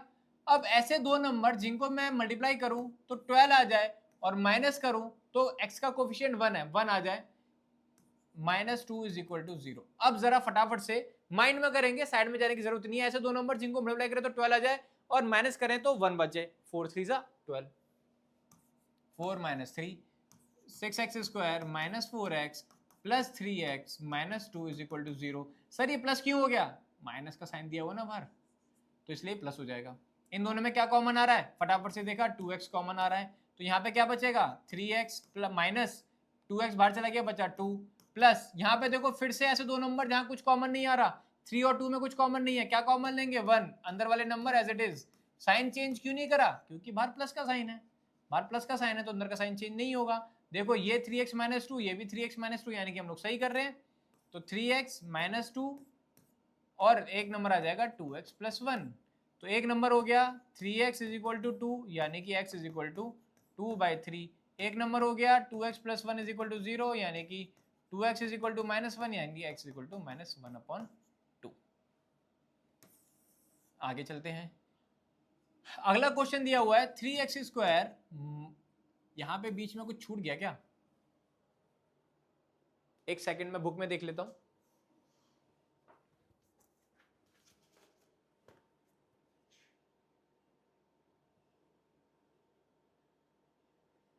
हाँ यहाँ पे बीच में एक नंबर छूट गया, that is 3x square minus 2 root 6 x plus 2 is equal to 0। हाँ अब आ जाते हैं यहाँ पे। अब देखो ये क्वाड्रेटिक इक्वेशन बनी हुई है, ठीक है क्वाड्रेटिक इक्वेशन है, मगर यहाँ पे तो रूट आ गया। अब यहाँ पे क्या आ गया, रूट आ गया। अब स्प्लिटिंग द मिडिल टर्म तो यहाँ पे भी करना है। अब चलो सीखते हैं कि किस तरीके से जब रूट आ जाता है तो स्प्लिटिंग द मिडिल टर्म कैसे करना है। देखो पहला स्टेप बिल्कुल सेम है, क्या कि जो c है उसको a से मल्टीप्लाई कर दिया 6। ऐसे दो नंबर जिनको मैं मल्टीप्लाई करूं तो 6 आ जाए, और यहाँ पे प्लस का साइन है, देखो ये प्लस का साइन दिया हुआ है आपको, प्लस करें उन नंबर्स को, अगर मैं प्लस करूं तो क्या आ जाए, 2√6 आ जाए। क्या आ जाए, 2√6 आ जाए। अब आपको कोई ऐसा नंबर नहीं दिया हुआ है कि 2 आ जाए, 4 आ जाए, 5 आ जाए, अब रूट में आ जाए। तो अब देखते हैं जरा रूट वाला कंसेप्ट समझते हैं। देखो अगर मैंने रूट को रूट से मल्टीप्लाई किया तो वो रूट हट जाता है, नंबर आ जाता है। अगर मैं रूट को रूट से प्लस करता हूं तो वो रूट तो रहता ही है और नंबर ऐड हो जाता है यहाँ पे। ये √2 प्लस √2 क्या हो गया, 2√2, रूट के साथ रूट ऐड हो जाएगा, वो हो गया 2√2। ठीक है, अगर मैंने माइनस किया, सपोज करो 2√2 में से माइनस किया √2 को, तो ये जो √2 है ये तो एज इट इज रहेगा, बाहर वाले नंबर माइनस हो जाएंगे। 2 में से 1 को माइनस किया, बचा 1 √2, और ये वाला 1 हम लिखते नहीं है। तो मल्टीप्लाई तो इस तरीके से होते हैं, प्लस इस तरीके से, और माइनस इस तरीके से होते हैं। देखो जब भी आप प्लस करोगे तो एक चीज याद रखना, जैसे 5√2 प्लस 6√2 मुझे करना है, तो ये √2 तो एज इट इज रहेगा, बाहर वाले नंबर प्लस हो जाते हैं 11। सेम वे में अगर मुझे माइनस करना है तो क्या होगा, अंदर वाला तो √2 एज इट इज रहेगा, वो चेंज नहीं होगा, बाहर वाले नंबर माइनस हो जाते हैं। ठीक है, बाहर वाले नंबर मल्टीप्लाई प्लस होते हैं और माइनस होते हैं, और जब हम लोग मल्टीप्लाई कर रहे होते हैं तो क्या होता है, देखो सपोज करो मैंने बोला 2√2 इंटू 3√2, तो भी क्या होता है, ये बाहर वाले नंबर मल्टीप्लाई 3 2 जा 6 और √2 इंटू √2 क्या होता है 2 हो जाता है, तो आंसर आ जाएगा 12। आई होप ये कंसेप्ट समझ में आया होगा आपको रूट वाला। अब इस क्वेश्चन पे आ जाते हैं, अब हम इस क्वेश्चन पे आ जाते हैं। अब ऐसे दो नंबर, अब मुझे ऐसे दो नंबर ढूंढने हैं, ऐसे दो नंबर जिनको मल्टीप्लाई करूं तो 6 आ जाए, और जैसे ही मैं उन दोनों नंबर्स को प्लस करूं तो 2√6 आ जाए। अब देखो मैंने देखा 6 का प्राइम फैक्टराइजेशन, 2 3 सा 3 1 सा, यहाँ पे दो नंबर आ गए, और मैं इन दोनों नंबर को प्लस भी करूंगा तो 2√6 तो बन ही नहीं रहा है ना, ऐसा होगा 2 + 3 वो तो 5 होता है, रूट तो आ ही नहीं रहा है। तो जब इस तरीके से क्वेश्चन आ जाए तो प्राइम फैक्टराइजेशन भी आपका साथ नहीं देगी, इसलिए आपको क्या करना है, ये जो 6 दिया हुआ है मैं इसको क्या लिख सकता हूं, मैं इसको लिख सकता हूं, एक तो 3 इंटू 2 तो हो ही जाएगा, 3 इंटू 2 तो हो ही जाएगा, इसके अलावा मैं इस 6 को √6 इंटू √6 भी तो लिख सकता हूं। सर ये रूट वाला हमें कैसे पता लगेगा, रूट वाला पता लगेगा जहां पर यहां बीच में रूट आ जाए, तो समझ जाना कि ये जो मल्टीप्लाई करके नंबर आ रहे हैं वो कहीं ना कहीं रूट वाले नंबर है। ठीक है, अब देखते हैं आगे क्या बन जाएगा।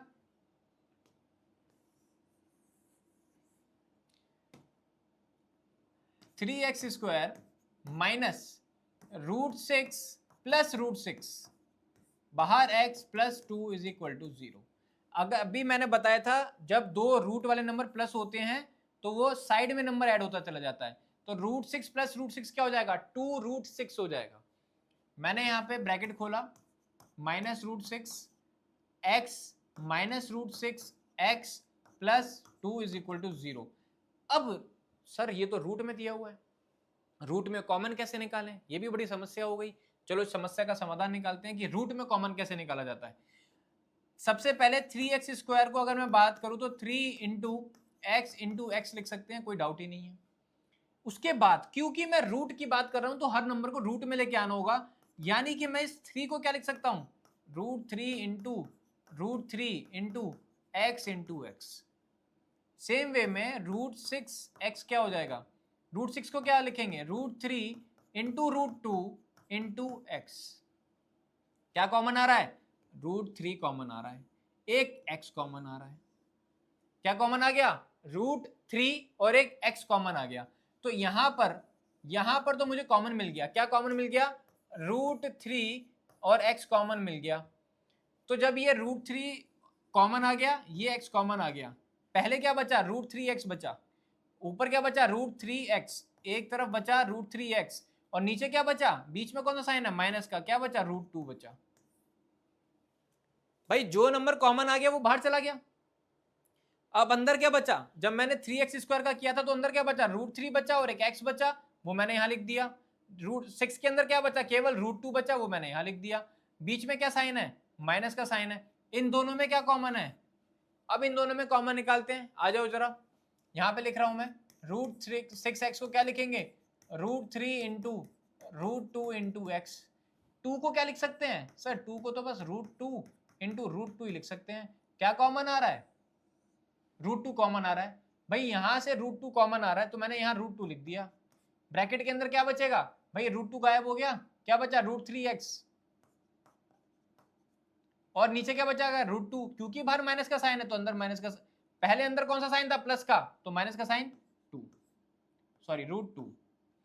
यहां पे भी √3x माइनस √2 और यहां पर भी सेम चीज आ रही है, तो आंसर क्या आएगा, √3x माइनस √2 और √3x माइनस √2, ये हमारे आंसर आ गए। ये क्वेश्चन समझ में आया, जहां पे रूट आ जाए तो दिमाग सारा का सारा रूट के अंदर घुस जाए, प्राइम फैक्टराइजेशन करके निकालने की कोशिश मत करना, आंसर नहीं निकलेगा, परेशानी हो जाएगी। ठीक है, आगे चलते हैं। आगे हमें दो क्वेश्चन और दिए हुए हैं, x² + 7x + 5। ठीक है, अब इसको सॉल्व करने की कोशिश करेंगे, x² + 7x + 5। अब ऐसे दो नंबर जिनको मैं मल्टीप्लाई करूं तो आ जाए 5, और मैं उन दोनों नंबर को प्लस करूं तो आ जाए 7। ऐसे दो नंबर जब मैं उनको मल्टीप्लाई करूं तो आ जाए 5, और जब मैं उनको प्लस करूं तो आ जाए 7। ऐसा कैसे हो सकता है भाई, 5 का प्राइम फैक्टराइजेशन करेंगे 5 और 1 ही आएगा, तो या तो 5 + 1 हो सकता है या 1 + 5 हो सकता है। 7 कैसे बनेगा? 7 तो बन ही नहीं सकता। रूट में भी लिया है तो भी 7 नहीं बन सकता। ये तो समस्या हो गई। समस्या का समाधान क्या है बुक में देख लेते हैं, हो सकता है क्वेश्चन गलत हो।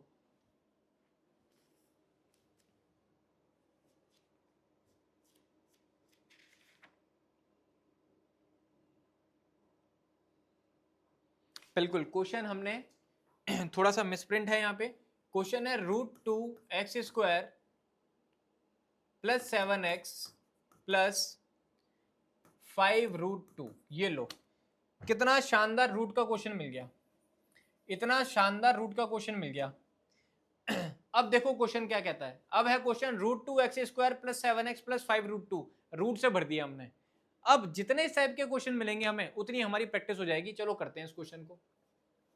सबसे पहला काम क्या है कि ये जो c दिया हुआ है इसको a से मल्टीप्लाई करना है।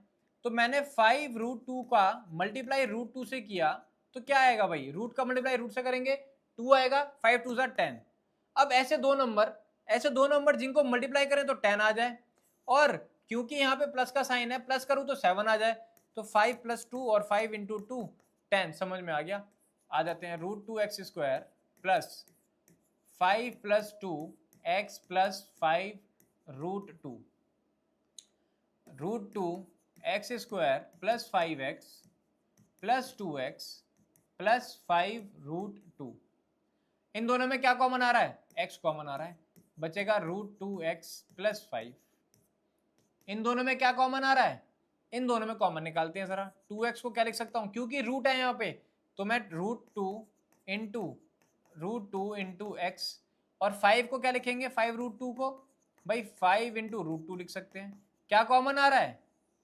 √2 कॉमन आ गया, मैंने √2 को बाहर निकाल दिया, ये √2 गायब हो गया, क्या बचेगा? √2x बचेगा, और ये वाला 5 बच जाएगा। भाई ये नीचे वाला 5 बच जाएगा और ऊपर √2x बच जाएगा। ठीक है, अब उसके बाद यहां से आ जाएगा √2x + 5, और यहां से आ जाएगा x + √2। ये आपका आंसर हो गया, ये आपका आंसर हो गया। समझ में आ रहा है? आ जाते हैं अगले क्वेश्चन पे। अगला क्वेश्चन साइड में लिखा हुआ है, अगला क्वेश्चन साइड में लिखा हुआ है, इन्होंने यहाँ पे दिया हुआ है 2x² - x + 1/8 = 0। सर ये तो आ गया फ्रैक्शन में। अब अगर मैं 1/8 का मल्टीप्लाई करता हूं 2 के साथ, अब मैं 1/8 का मल्टीप्लाई करता हूं 2 के साथ, तो आंसर आएगा 1/4। अब ऐसे दो नंबर जिनको मल्टीप्लाई करूं तो 1/4 आ जाए और प्लस करूं तो 1 आ जाए। ऐसे दो नंबर जिनको मैं मल्टीप्लाई करूं तो आंसर आ जाए 1/4, और अगर मैं उन नंबर्स को प्लस करूं तो 1 आंसर आ जाए। ये तो बड़ी परेशानी होगी, फ्रैक्शन में आ गए, है ना। क्वेश्चन देखते ही आजकल के बच्चे मैथ्स को देखते ही वैसे डरते हैं, ऊपर से क्वेश्चन ऐसा आ जाए वो और डर जाएंगे। तो इसको एक बात बताओ, अगर मैं यहाँ पे एलसीएम ले लेता हूँ, 8 एलसीएम आ गया, इसके नीचे क्या है 1, इसके नीचे क्या है 1, इसको 8 से मल्टीप्लाई करना पड़ेगा, इसको भी 8 से करना पड़ेगा, तो 8 2 16x², यहाँ 8 से क्या आया -8x, प्लस इसके नीचे 8 है तो ये तो 1 रहेगा, = 0। मैं इस 8 को 0 के पास भेज दूंगा, क्या बचेगा 8x + 1 = 0। ये इक्वेशन बन गई। अब क्या करना है, 1 का मल्टीप्लाई 16 से करना है। अब 1 का मल्टीप्लाई करना है 16 से, तो ऐसे दो नंबर जिनको मल्टीप्लाई करूं तो 16 आ जाए, और जब मैं उन नंबर्स को, क्योंकि यहाँ पे प्लस का साइन है, अगर मैं उनको प्लस कर दूं तो कितना आ जाए 8 आ जाए। अरे ये तो बहुत आसान हो गया। 16x² - 4 + 4 8 4 × 4 16 + 1 = 0। 16x² - 4x -4x + 1 = 0। इन दोनों में कॉमन 4x आ रहा है, यहाँ पे क्या बचेगा 4x बचेगा -1। जब पूरा नंबर बाहर चला गया तो क्या बचा 1 बचा। भाई 16x² की अगर मैं बात करूं तो क्या लिखूंगा 4 × 4 × x × x, और यहाँ पे क्या दिया हुआ है 4x दिया हुआ है, तो 4 × x, ये नंबर कॉमन, ये x कॉमन, यहाँ पे क्या बचा 0 नहीं बोलते हैं, क्या बचा ×1 बचा, तो वो 1 यहाँ पे लिख देते हैं। माइनस, इन दोनों में क्या कॉमन आ रहा है, कुछ भी कॉमन नहीं है, 1 कॉमन निकाल दिया, बाहर माइनस का साइन है, अंदर का साइन चेंज कर देना, दोनों सेम आ रहे हैं, क्या आएगा 4x - 1 और यहां से आएगा 4x माइनस 1। ये आपका आंसर आ गया, ये आपका आंसर आ गया। आई होप क्वेश्चन समझ में आ रहे हैं आपको। देखो फिर से अलग अलग टाइप के क्वेश्चन थे, ये रूट में दिया हुआ था, ये फ्रैक्शन फॉर्म में आ गया।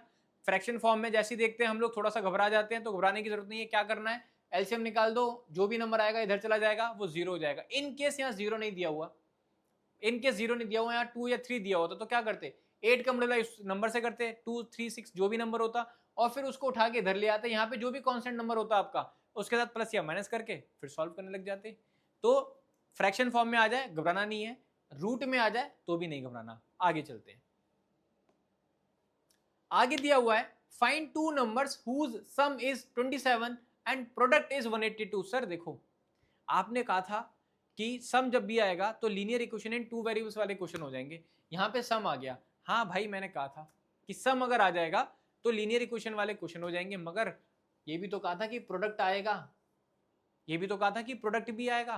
तो यहाँ पे सम और प्रोडक्ट दोनों दिए हुए हैं, तो पूरा क्वेश्चन रीड करना। फाइंड दी सम सुनते ही लीनियर इक्वेशन को दिमाग में मत दौड़ा देना, ठीक है। आगे चलते हैं, इन्होंने बोला find two numbers whose sum is 27 and product is 182।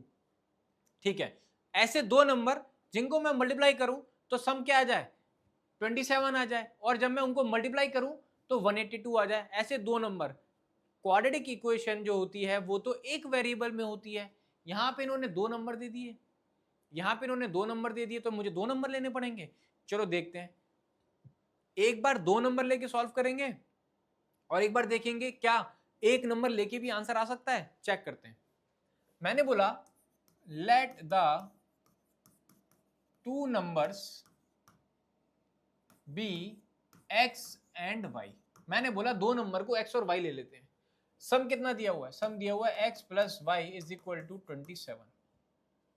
Product कितना दिया हुआ है, x into y is equal to 182।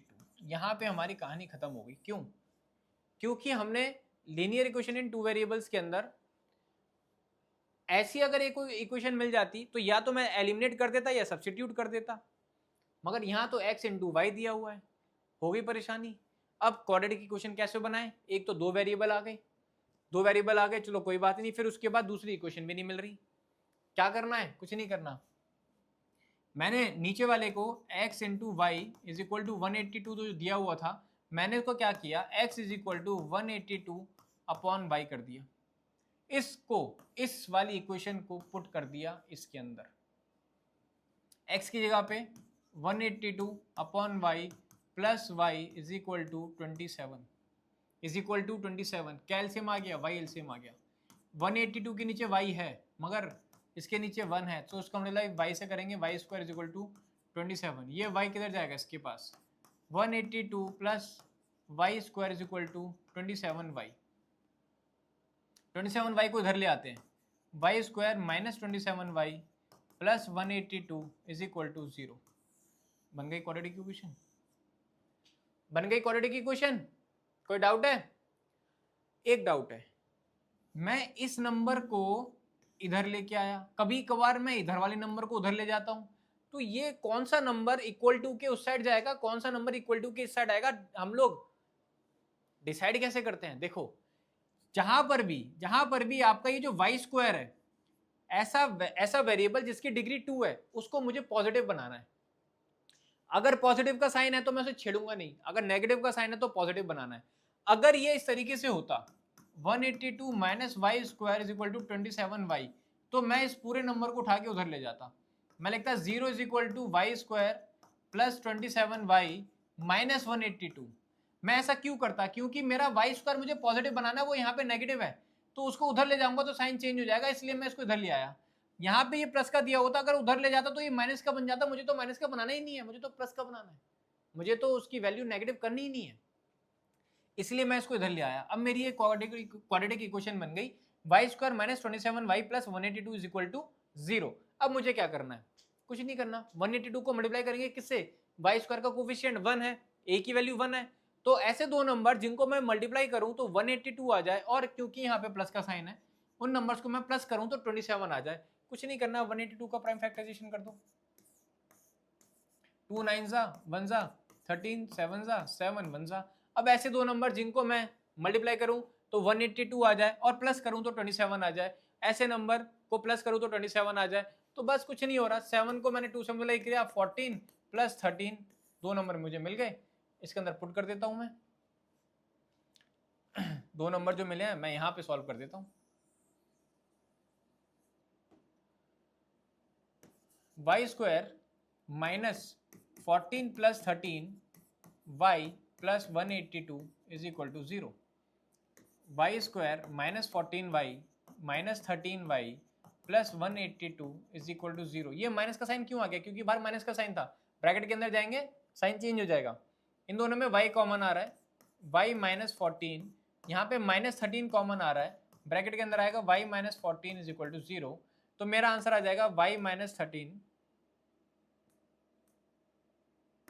y minus 13 या फिर y माइनस 14। तो y की वैल्यू या तो 13 या y की वैल्यू 14। तो दो नंबर हमारे क्या हो गए? या तो एक नंबर होगा 13 या 14। ठीक है, दो नंबर मिल गए ना हमें, 13 and 14। Find two numbers whose sum is 27 and product is 182। तो मेरे को y की वैल्यू मिल गई 13 एंड अगर मैं यहां पे डाल देता हूं, मैं इस वाली इक्वेशन के अंदर x plus y is equal to 27, x plus y की वैल्यू मैंने 13 ले ली इज इक्वल टू 27, तो x की वैल्यू कितनी आ जाएगी? 14 आ जाएगी। अगर मैंने y की वैल्यू यहाँ पे 14 ली होती तो मेरी x की वैल्यू 13 आ जाएगी। तो यही दो नंबर हो सकते हैं, यही दो नंबर हो सकते हैं। ठीक है, अब ये जो क्वेश्चन मैंने अभी सॉल्व कराया, यहां पर मैंने क्या करा है, मैंने यहाँ पे दो वेरिएबल लिए, एक x लिया है और एक y लिया है। एक मैंने वेरिएबल क्या लिया? x लिया, और एक वेरिएबल मैंने लिया y। ठीक है, क्या हम इसको एक वेरिएबल लेके भी कर सकते हैं? क्या मैं इसको एक वेरिएबल लेके भी कर सकता हूं, या मुझे दो वेरिएबल लेके ही करना पड़ेगा? हम इसको एक वेरिएबल लेके भी कर सकते हैं। कैसे कर सकते हैं जरा ये देख लेते हैं।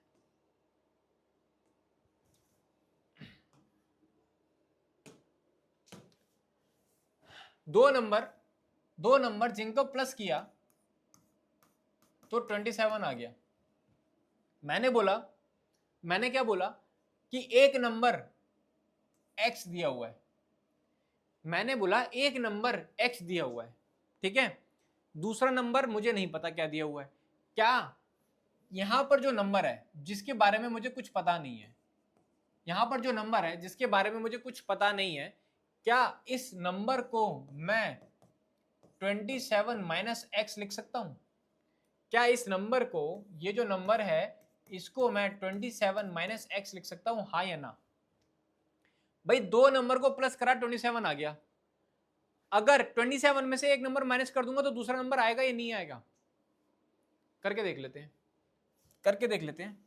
मैंने बोला दो नंबर को मैंने प्लस किया 48 आ गया, इस नंबर को मैंने छुपा दिया, मैंने बोला ये नंबर नहीं दिया हुआ। कैसे निकालूंगा मैं ये वाला नंबर? ये वाला नंबर निकालने के लिए मैंने क्या बोला कि भाई ये जो नंबर गायब है इसको निकालने के लिए 48 में से माइनस कर दो 32, 16 आ गया। यही तो कर रहे हैं, यहाँ पे भी तो यही किया है मैंने, भाई यही तो कर रहे हैं हम लोग। एक नंबर मैंने क्या बोला, let us take the number be X, तो second number will be 27 minus X. पहला नंबर अगर x है तो दूसरा नंबर 27 माइनस एक्स ही तो होगा। अब इनका प्रोडक्ट दिया हुआ है तो x का मल्टीप्लाई 27 माइनस एक्स कितना दिया हुआ है? 182 दिया हुआ है, मल्टीप्लाई कर देते हैं। 27x minus x square is equal to 182। अब देखो क्योंकि ये नेगेटिव का आ गया मेरा यहाँ पे, मैं इसको उठा के उधर ले जाऊंगा पॉजिटिव बनाने के लिए। माइनस 27x प्लस 182, सेम ही तो इक्वेशन बन रही है। पहले क्या था y, अब क्या है x आ गया। अगर आप एक ही वेरिएबल भी लोगे तो भी आपका आंसर आ जाएगा, अगर आप दो वेरिएबल लेके करोगे तो भी आपका आंसर आ जाएगा। परेशानी वाली कोई बात नहीं है, दोनों ही मेथड करेक्ट है। अब यहां से तो बिल्कुल जैसे पहले मैंने किया था, 13 और 14 नंबर हमारे आ रहे थे, सेम मेथड करना है, कुछ अलग नहीं है। ठीक है, तो इस क्वेश्चन को आप एक वेरिएबल लेके भी कर सकते हो, दो वेरिएबल लेके भी कर सकते हो, आपकी मन की इच्छा है। आगे चलते हैं। अब इन्होंने क्या बोल दिया, इन्होंने बोला find two consecutive positive integer. Sir sum दे दिया, सर दे दिया सम, अब क्या करें? हम तो लीनियर इक्वेशन में चले जाएंगे। आगे देख लो, सम ऑफ हुज स्क्वायर्स, उनका स्क्वायर करना है। x का स्क्वायर क्या होगा, एक्स स्क्वायर बन जाएगा। आगे ना डिग्री 2, समझ में आ गया। सम ऑफ हुज स्क्वायर्स इज 365। सबसे पहले कंसेक्यूटिव पॉजिटिव इंटीजर, पहला नंबर मैंने x ले लिया तो दूसरा क्या आएगा, x प्लस 1 ही तो आएगा। अगर पहला नंबर मेरा x है तो दूसरा क्या आएगा सर, x प्लस 1 आएगा। सम ऑफ हुज स्क्वायर्स, इन दोनों नंबर का स्क्वायर कर दो, इन दोनों नंबर का स्क्वायर करके इनको प्लस कर दो, आंसर 365 आएगा, ये इन्होंने बोला है। आइडेंटिटी लगा देते हैं, a plus B whole square, A square plus B square 1 का square plus 2ab is equal to 365। X square plus x square 2x square plus 2x plus ये 1 आएगा minus 365 is equal to 0। 2x square plus 2x minus 364 is equal to 0। क्या दिखाई दे रहा है, 2 common दिखाई दे रहा है, 2 कॉमन निकाल दिया, x square plus x minus 182 is equal to 0। X square plus x minus 182 is equal to 0। अब ऐसे दो नंबर जिनको मैं मल्टीप्लाई करूं तो 182 आ जाए, और जब मैं उनको माइनस करूं, क्योंकि यहाँ पे माइनस का साइन दिया हुआ है, तो आंसर कितना आ जाए, 1 आ जाए। सर अभी पिछले क्वेश्चन में तो किया था क्या, 14 इंटू 13 किया था ना अभी पिछले क्वेश्चन में 182 वाले, जहां पे आंसर हमारा 13 14 आ रहा था, सेम हो गया। सेम हो गया ना, अब तो कुछ करना ही नहीं है। X square plus 14 minus 13 X minus 182, X square plus 14x minus 13x minus 182 is equal to 0। X common आ गया, माइनस 13 कॉमन आ गया, बाहर माइनस का साइन था इसलिए अंदर का साइन चेंज हो गया मेरा, तो x प्लस 14 या फिर x माइनस 13, तो x की वैल्यू या तो माइनस 14 या x की वैल्यू 13। पॉजिटिव नंबर दिया हुआ है, 14 ले सकता हूं, नहीं, क्या लूंगा 13, तो पहला नंबर 13 और दूसरा 14। समझ में आ रहा है, अब तो अच्छा लगने लगा होगा। इतने सारे क्वेश्चन हमने कर लिए, सारे के सारे question splitting the middle term के ऊपर थे, बहुत सारे क्वेश्चन हमने कर लिए। अब तो आपको कॉन्फिडेंस आ गया होगा, आपको लग रहा होगा कि हाँ आसानी से कर सकते हैं। मगर मैं आपको बता दूं, ये एक माइंड बॉगलिंग चीज है। आपको लग रहा है क्योंकि मैं सॉल्व कर रहा हूं और आप आराम से बैठ के देख रहे हो। एक बार अपने स्क्रीन को ऑफ करके बुक खोलने के बाद कोई भी एक क्वेश्चन जो मैं करा चुका हूं आपको, उसको खोलने के बाद सॉल्व करने की कोशिश करना, तब रियलिटी का पता लगेगा। अगर कर लिया, बिल्कुल समझ में आ रहा है, आप अच्छे से पढ़ रहे हो। अगर नहीं किया, दोबारा देखने की जरूरत है। आगे चलते हैं। The altitude of a right triangle is 7 centimetre less than it's base. जो हाइट है, एल्टीट्यूड जो है एक राइट एंगल ट्राइंगल का, वो 7 सेंटीमीटर कम है उसके बेस से। मैंने बोला बेस से कम है, मैंने बोला बेस मेरा x है, तो मेरा एल्टीट्यूड क्या हो जाएगा, कितना कम है, 7 कम है, तो x माइनस 7 मेरा एल्टीट्यूड हो गया। If the hypotenuse is 13 centimetre, hypotenuse दे दिया 13 centimetre, find the other two sides। hypotenuse दे दिया आपको समझ में आ रहा होगा कि hypotenuse दे दिया मुझे 13 सेंटीमीटर, बेस दिया हुआ है, एल्टीट्यूड यानी कि परपेंडिकुलर दिया हुआ है, हाइपोटेन्यूज आपको दे दिया, तो क्या मांग रहा है आपसे, पाइथागोरस थ्योरम मांग रहा है, उसके अंदर स्क्वायर ही करते हैं। क्वाड्रेटिक इक्वेशन दिया हुआ है, फटाफट से सॉल्व कर देते हैं। h कितना है 13, p स्क्वायर कितना है, p यानी कि एल्टीट्यूड x माइनस 7, बेस कितना है x स्क्वायर, 13 का square 169, a minus B whole square, a square plus B square minus 2ab plus x square. 69 को 169 को उधर ले जाएंगे, x square plus x square 2x square minus 14x plus 49, ये वाला नंबर उधर जाके minus 169, 2x square minus 14x minus 120, minus करके 120 आएगा। हमें क्या दिखाई दे रहा है, 2 कॉमन दिखाई दे रहा है, एक्स स्क्वायर माइनस 7x -60, यहाँ पे सब 0 बचा। क्यों? क्योंकि 169 उधर चला गया। ये आ गया x स्क्वायर -7x -60। अब ऐसे दो नंबर जिनको मैं मल्टीप्लाई करूं तो 60 आ जाए, ऐसे दो नंबर जिनको मैं मल्टीप्लाई करूं तो 60 आ जाए, और क्योंकि यहाँ पे माइनस का साइन दिया हुआ है और माइनस करूं तो 7 आ जाए, तो 12 5 60 होता है। इसका तो प्राइम फैक्टराइजेशन भी नहीं करना पड़ेगा भाई, 10th स्टैंडर्ड में आ गए, 12 तक टेबल तो याद करने पड़ेंगे, और इतनी कोई कैलकुलेशन आपकी होनी चाहिए, ये मैं आपसे एक्सपेक्ट करता हूँ। x square -7x x square -12 -5 x -7 sorry 60 is equal to 0 x common आ रहा है, सॉरी पहले ब्रैकेट सॉल्व करेंगे, -12x + 5x -60 is equal to 0। इन दोनों में x कॉमन आ रहा है, x -12 + 5 कॉमन आ रहा है, x -12 is equal to 0, x -12 या फिर x + 5, तो x की वैल्यू 12 आ गई या x की वैल्यू -5। इसके अंदर क्या कभी भी साइड नेगेटिव हो सकती है? नहीं, क्या होगी? पॉजिटिव होगी। तो x मेरा क्या हो गया? यानी कि बेस मेरा 12 हो गया, और मेरा एल्टीट्यूड कितना हो जाएगा? यानी कि 5। समझ में आ गया? आई होप आपको समझ में आ रहा है, ठीक है ना। बेस मेरा 12 हो जाएगा क्योंकि x की वैल्यू 12 आ रही है, और एल्टीट्यूड मेरा 12 - 7 यानी कि 5 हो जाएगा। तो 12 5 13 ये मेरा पाइथागोरन ट्रिपलेट भी होते हैं, ठीक है। चलो आगे चलते हैं। काफी बड़ा सा क्वेश्चन दे दिया है, मैंने आपको बताया जब भी बड़ा सा क्वेश्चन आ जाए उसको इस तरीके से पार्ट्स में डिवाइड कर दो कि आसानी से हमारी इक्वेशन बन जाए। रीड करते हैं। A cottage industry produces a certain number of pottery articles in a day.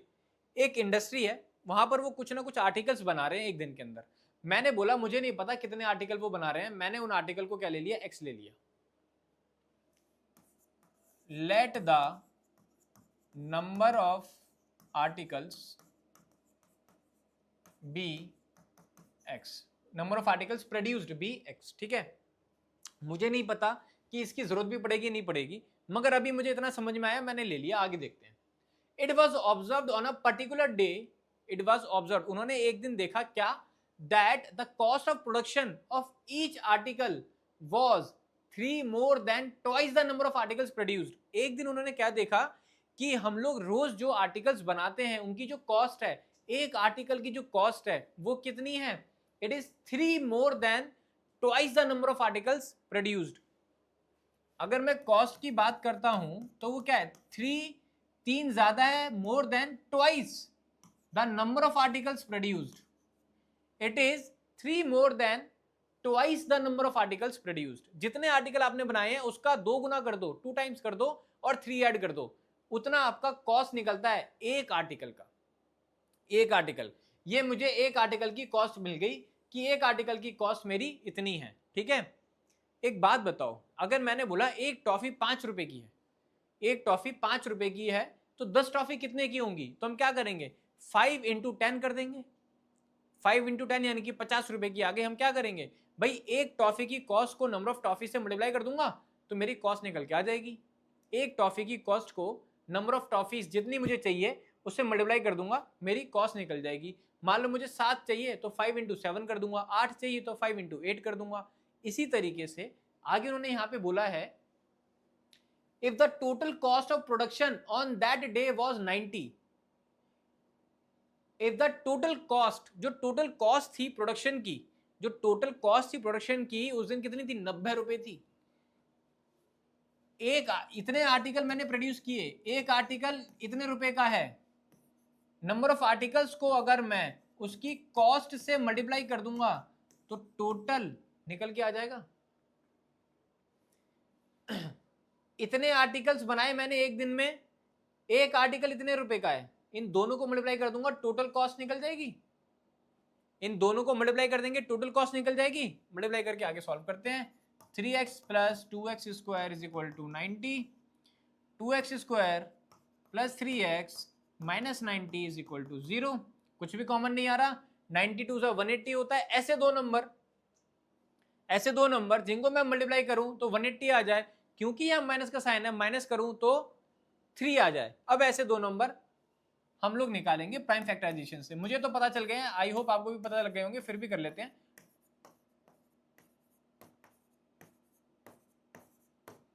अब ऐसे दो नंबर जिनको मैं मल्टीप्लाई करूं तो 180 आ जाए, माइनस करूं तो 3 आ जाए। 2 2 4, 4 3 12 and 5 3 15। 12 into 15, 2x square plus 15 minus 12 x minus 90 is equal to 0। 2x square plus 15x minus 12x minus 90 is equal to 0। क्या करना है? कॉमन निकालना है। 2x में से और 15x में से क्या कॉमन आएगा सर? x आएगा कॉमन। 2x प्लस 15, 12x और 90 में से क्या कॉमन आएगा? 12x और 90 में से 3 कॉमन आ रहा है। 3 कॉमन आ रहा है?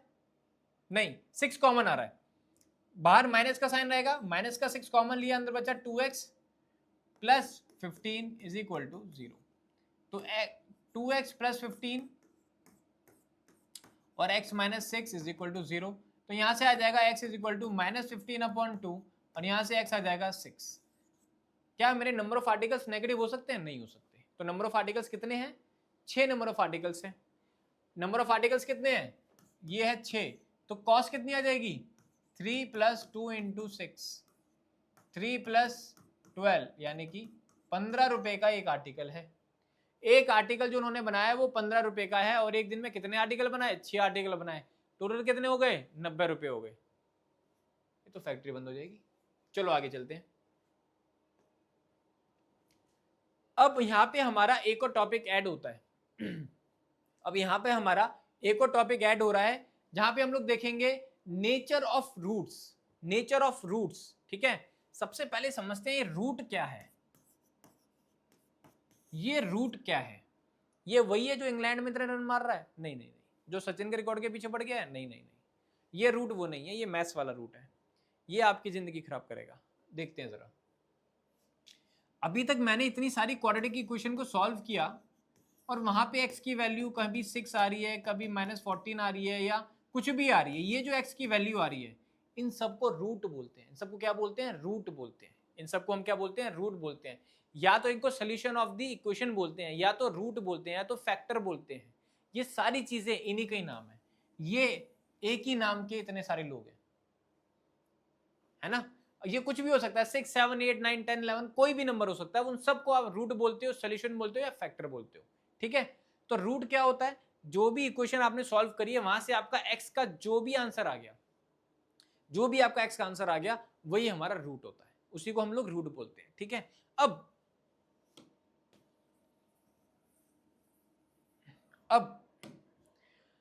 अभी तक मैंने जितने भी क्वेश्चन देखे, वो सारे के सारे क्वेश्चन का आंसर निकल रहा था परफेक्टली, ठीक है। मगर सपोज करो मैंने एक क्वेश्चन ऐसे दे दिया, क्या ये क्वाड्रेटिक इक्वेशन है? 100% क्वाड्रेटिक इक्वेशन है, ठीक है। मैंने बोला इसका आंसर निकालो। मैंने क्या बोला? इसका आंसर निकालो। अब बच्चे दिमाग लगा रहे हैं। 5 का मल्टीप्लाई किया, एक्स स्क्वायर का कोफिशिएंट 1 है, तो 5 इंटू 1 5 आ गया। अब ऐसे दो नंबर जिनको मल्टीप्लाई करें तो 5 आ जाए, और प्लस करें तो 7 आ जाए। ऐसा हो ही नहीं रहा, ऐसा पॉसिबल ही नहीं हो रहा, हमारा आंसर ही नहीं आ रहा है। हम करे जा रहे हैं। अब ये तो क्योंकि बहुत छोटा नंबर था, आपको तुरंत पता चल गया कि ऐसा पॉसिबल नहीं है। मगर अगर इसी तरीके से एक बहुत बड़ा नंबर आ गया, और उसकी बहुत बड़ी प्राइम फैक्टराइजेशन के बाद आपने बहुत सारा टाइम मिस कर दिया, वो टाइम को बचाने के लिए, उस टाइम को बचाने के लिए हम लोग क्या कर सकते हैं? अगर कभी भी आपको इस तरीके की इक्वेशन आ जाए, आपको पहले ये पता लगाना है कि क्या इसके सॉल्यूशन है या नहीं। हम क्या निकालेंगे? हम निकालेंगे डी। डी को क्या बोलते हैं? डिस्क्रिमिनेंट। डी को क्या बोलते हैं? डिस्क्रिमिनेंट बोलते हैं।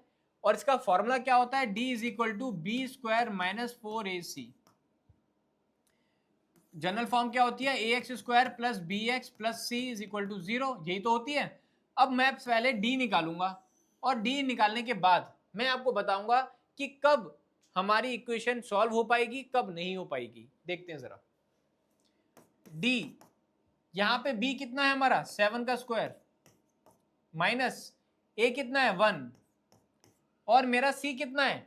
5, 49, 4 5 सा 20 माइनस 20, आंसर कितना आ गया 29 आंसर आ गया, यानी कि एक पॉजिटिव वैल्यू आ गई, यानी कि एक पॉजिटिव वैल्यू आ गई, यानी कि मेरा ये जो d है, मेरा जो d है ये ग्रेटर देन 0 आ गया। मैंने देखा जब भी मेरा d जो है, जब भी मेरा d ग्रेटर देन 0 आ रहा है तो उसने क्या बोला है, इसने बोला टू डिस्टिंक्ट रियल रूट्स, यानी कि रियल रूट्स, यानी कि आंसर निकलेगा, यानी कि आंसर निकलेगा। तो अब आपके दिमाग में चल रहा होगा कि भाई ऐसे दो नंबर जिनको मैं मल्टीप्लाई करूं तो 5 आ जाए, प्लस करूं तो 7 आ जाए, ऐसे दो नंबर एग्जिस्ट करते हैं, ऐसे दो नंबर हैं भाई। बी स्क्वायर माइनस 4ac में मैंने सॉल्व किया, बी हमारा 7 है, 7 का स्क्वायर 49, ac मैंने मल्टीप्लाई किया आ गया 20, यानी कि ये तो भाई पॉजिटिव नंबर आ रहा है। तो ऐसे दो नंबर हैं मगर हमें तो मिल ही नहीं रहे। जब ऐसी इक्वेशन आ जाए जहां पे splitting the middle term fail हो जाता है, जहां स्प्लिटिंग द मिडिल टर्म करना पॉसिबल नहीं होता हमारे लिए, हम लोग क्या करते हैं, हम लोग लगा देते हैं क्वाड्रेटिक फॉर्मूला। हम लोग क्या लगा देते हैं, क्वाड्रेटिक फॉर्मूला हम लोग लगा देते हैं। इस फॉर्मूले को हम बोलते हैं क्वाड्रेटिक फॉर्मूला, हम इस फॉर्मूले को बोलते हैं क्वाड्रेटिक फॉर्मूला। क्या होता है ये, x is equal to minus b plus minus under root b square minus 4ac पूरा का पूरा डिवाइडेड बाई 2a। जहां पर जैसे कि ये क्वेश्चन आ गई जहां पे हमारा स्प्लिटिंग द मिडिल टर्म करना पॉसिबल नहीं होता है, वहां पे हम लोग क्वाड्रेटिक फॉर्मूला लगा देते हैं, वहां पे हम लोग क्वाड्रेटिक फॉर्मूला लगा देते हैं। ठीक है, अब बहुत सारे क्वेश्चन ऐसे भी होंगे जहां पे आप d को सॉल्व करोगे तो वो 0 के इक्वल आ जाएगा। जब भी d हमारा 0 के इक्वल आ जाएगा, जब भी हमारा d 0 के इक्वल आ जाएगा तो हमारे दो इक्वल रूट्स आएंगे, यानी कि x की दोनों तरफ वैल्यू बिल्कुल सेम आएगी। x is equal to 6, x is equal to 6, x equal to minus 6, x equal to minus 6, कुछ भी आ सकती है, ये तो मैं एग्जांपल ले रहा हूं। यानी कि जो x की वैल्यू आएंगी दोनों वैल्यू इक्वल होंगी, एकदम दोनों वैल्यू इक्वल होंगी। अब ये क्वेश्चंस करेंगे, अभी मैं दिखा दूंगा आपको। अब कब ऐसा होगा कि इक्वेशन सॉल्व ही नहीं हो सकती, चाहे स्प्लिटिंग द मिडिल टर्म से चाहे इस वाले फॉर्मूले से, तो वो कब होगा, अगर आपका d लेस देन 0 आ गया, अगर आपका d नेगेटिव आ गया, लेस देन 0 मतलब नेगेटिव नंबर आ गया। इसको सॉल्व करने के बाद जैसे यहाँ पे प्लस 29 बचा हुआ है, सपोज करो वहां पे माइनस का 29 बच गया, तो समझ जाना इसको सॉल्व करना पॉसिबल नहीं है, इसका आंसर नहीं निकलेगा। समझ में आ गया। तो नेचर ऑफ रूट्स क्या बोला जाता है कि अगर d ग्रेटर देन 0 है तो हम बोलेंगे टू डिस्टिंक्ट रूट्स, यानी कि दो अलग अलग आंसर, यूनिक आंसर आएंगे दो। अगर d इक्वल टू 0 है तो हम क्या बोलेंगे, इक्वल रूट्स, तो हम क्या बोलेंगे, टू इक्वल रियल रूट्स बोलेंगे। और अगर d लेस देन 0 आ गया, d less than 0 negative number में आ गया, तो क्या बोलेंगे, नो रियल रूट्स, यानी कि नो आंसर। तो नेचर ऑफ रूट्स मतलब एक होता है डिस्टिंक्ट रूट्स होते हैं, इक्वल रूट्स होते हैं, और फिर उसके बाद क्या होता है, नो रियल रूट्स, तीन होते हैं। ठीक है, ये फॉर्मूला कब लगाना है, जहां पे हम लोग स्प्लिटिंग द मिडिल टर्म ना कर पाए, वहां पे ये वाला फॉर्मूला लगेगा। समझ में आ गया, आगे चलते हैं। यहां पे एक उन्होंने क्वेश्चन दिया है, a pole has to be erected at a point. एक काम करते हैं, इस क्वेश्चन पे बाद में आएंगे, पहले इस टाइप के क्वेश्चन कर लेते हैं जो अभी हमने कंसेप्ट समझा है, ताकि आपको समझ में आ जाए। इन्होंने यहाँ पे बोला है, find the discriminant of the equation 3x square minus 2x plus 1/3 is equal to 0, nature of its roots, find them if they are real. इन्होंने बोला हमें फाइंड करने हैं इसके रूट्स क्या होंगे, है ना। तो सबसे पहले मैंने इक्वेशन लिखा 3x square minus 2x plus 1/3 is equal to 0, है ना। मैंने सबसे पहले इक्वेशन लिखी। अब उसके बाद मैंने क्या करा, मैंने बोला मैं d निकाल लेता हूं। d कितना है मेरा, 2 का स्क्वायर माइनस 4 इंटू ए कितना है 3 इंटू सी कितना है 1/3, 3 से 3 कैंसिल, 2 का स्क्वायर 4, 4 माइनस 4, ये तो 0 आ गया। और 0 के केस में क्या होता है, 0 के केस में क्या होता है, 2 इक्वल रूट्स आते हैं,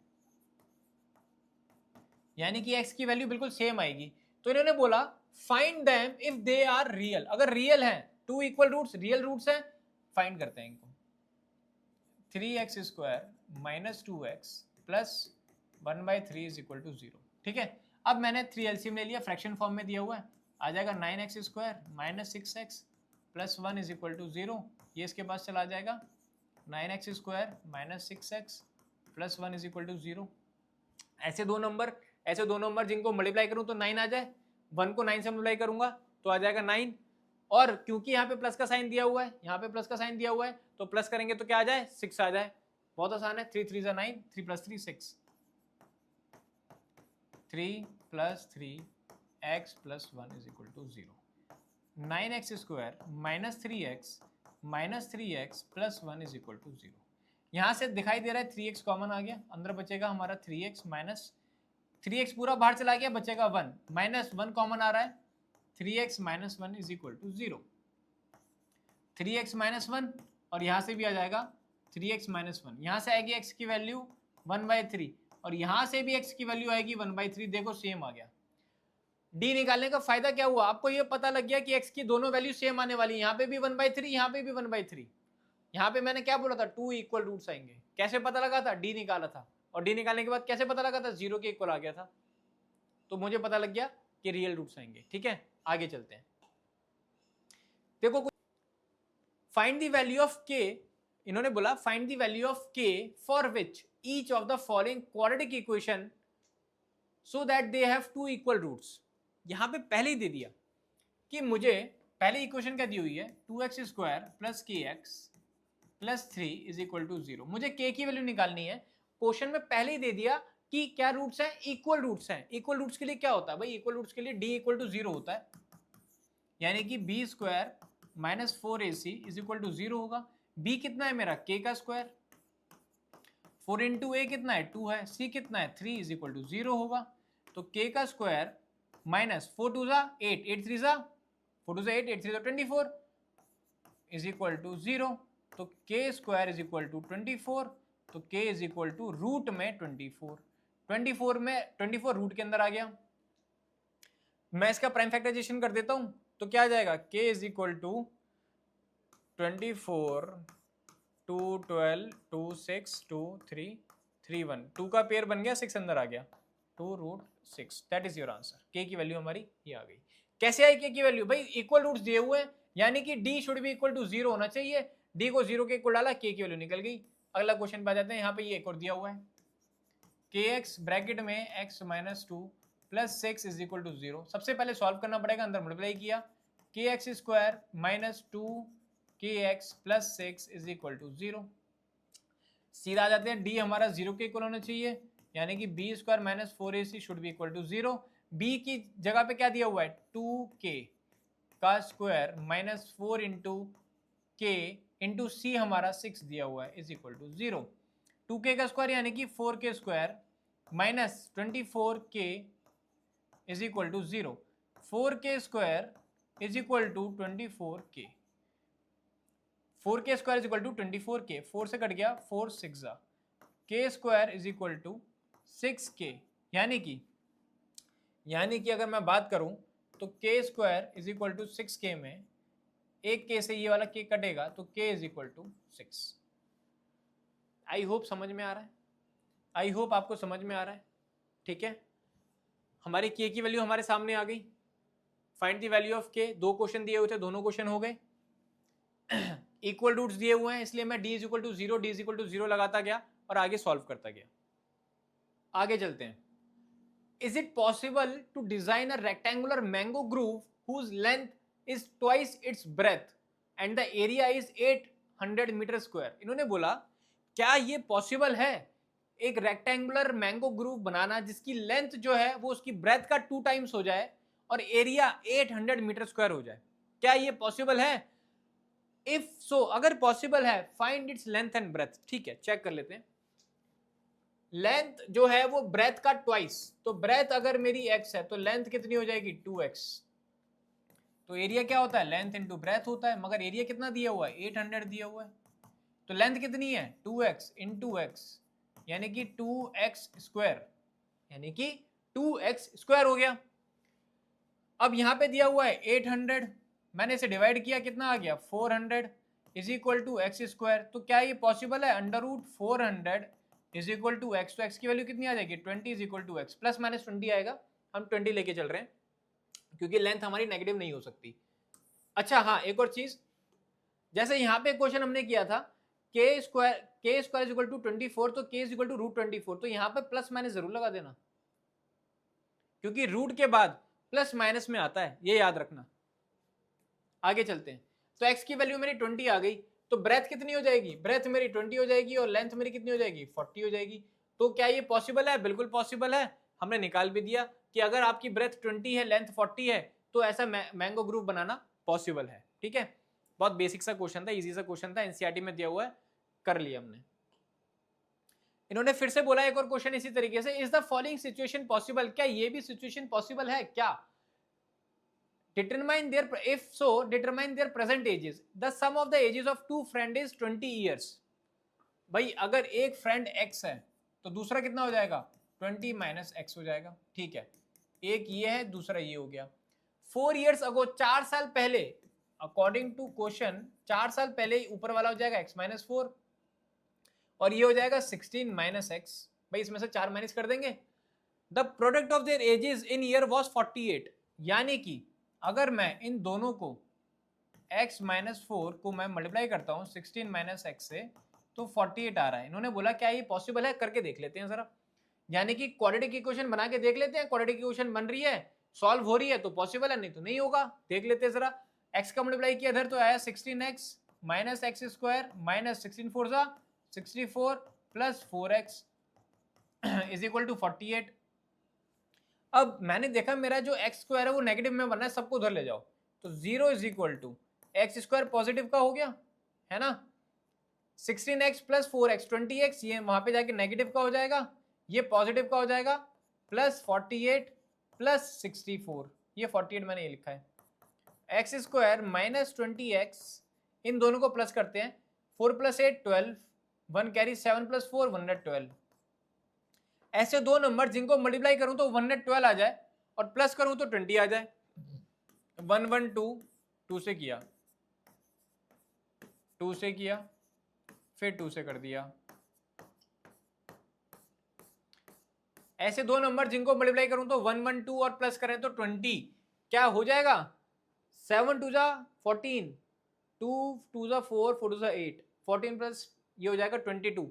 पॉसिबल नहीं है। एक काम करते हैं, डी निकाल लेते हैं, डी निकालते ही पता लग जाएगा।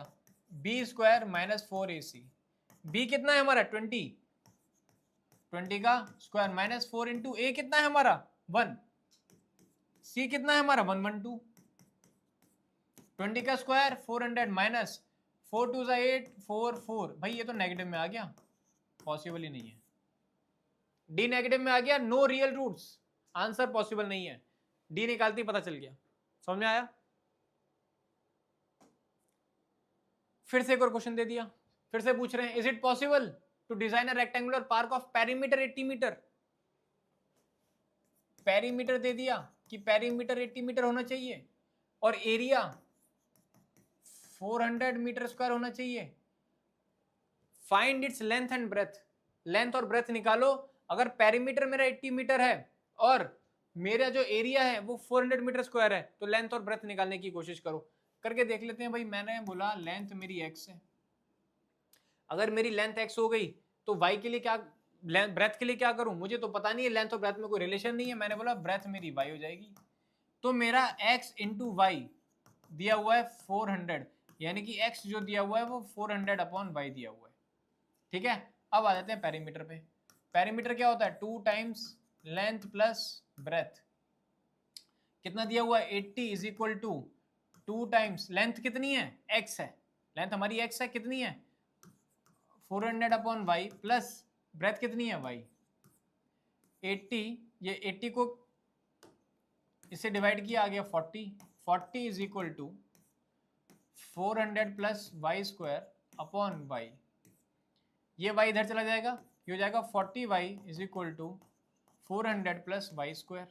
400 को उधर ले जाते हैं, यहाँ पे बचेगा 0, 4 स्क्वायर और Y square minus 40y plus 400। ऐसे दो नंबर जिनको मैं मल्टीप्लाई करूँ तो 400 आ जाए और प्लस करूँ तो 40 आ जाए, तो पॉसिबल है क्या है 20।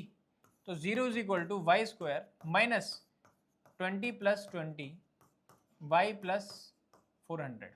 ठीक है, Y square minus 20y minus 20y plus 400, y common आ गया, y माइनस 20, इन दोनों में अगर मैं बात करूं तो माइनस 20 कॉमन आ रहा है, तो y माइनस 20 यानी कि y minus 20 and y minus 20, तो कितना आ जाएगा, y इज इक्वल टू 20। अगर y मेरा 20 दिया हुआ है, अगर मेरा y 20 है तो x कितना आ गया, 400 अपॉन 20 यानी कि 20 आ रहा है ना।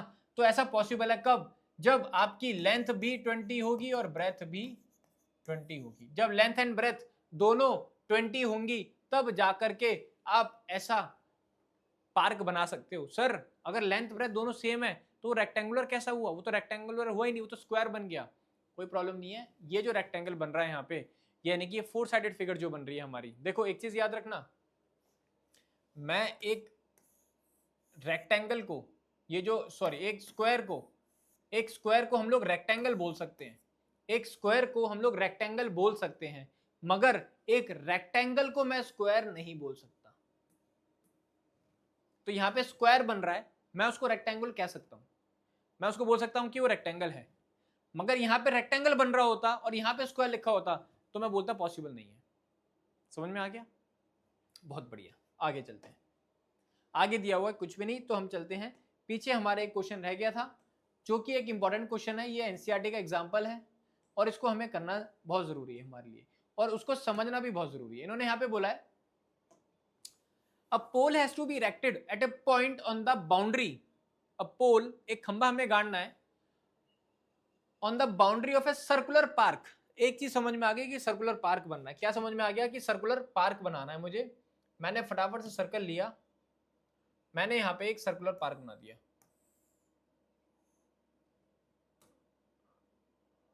मैंने एक सर्कुलर पार्क बना दिया, ठीक है। डायमीटर 13 मीटर दिया हुआ है, मुझे ये भी समझ में आ गया कि इसका जो डायमीटर है वो 13 मीटर है।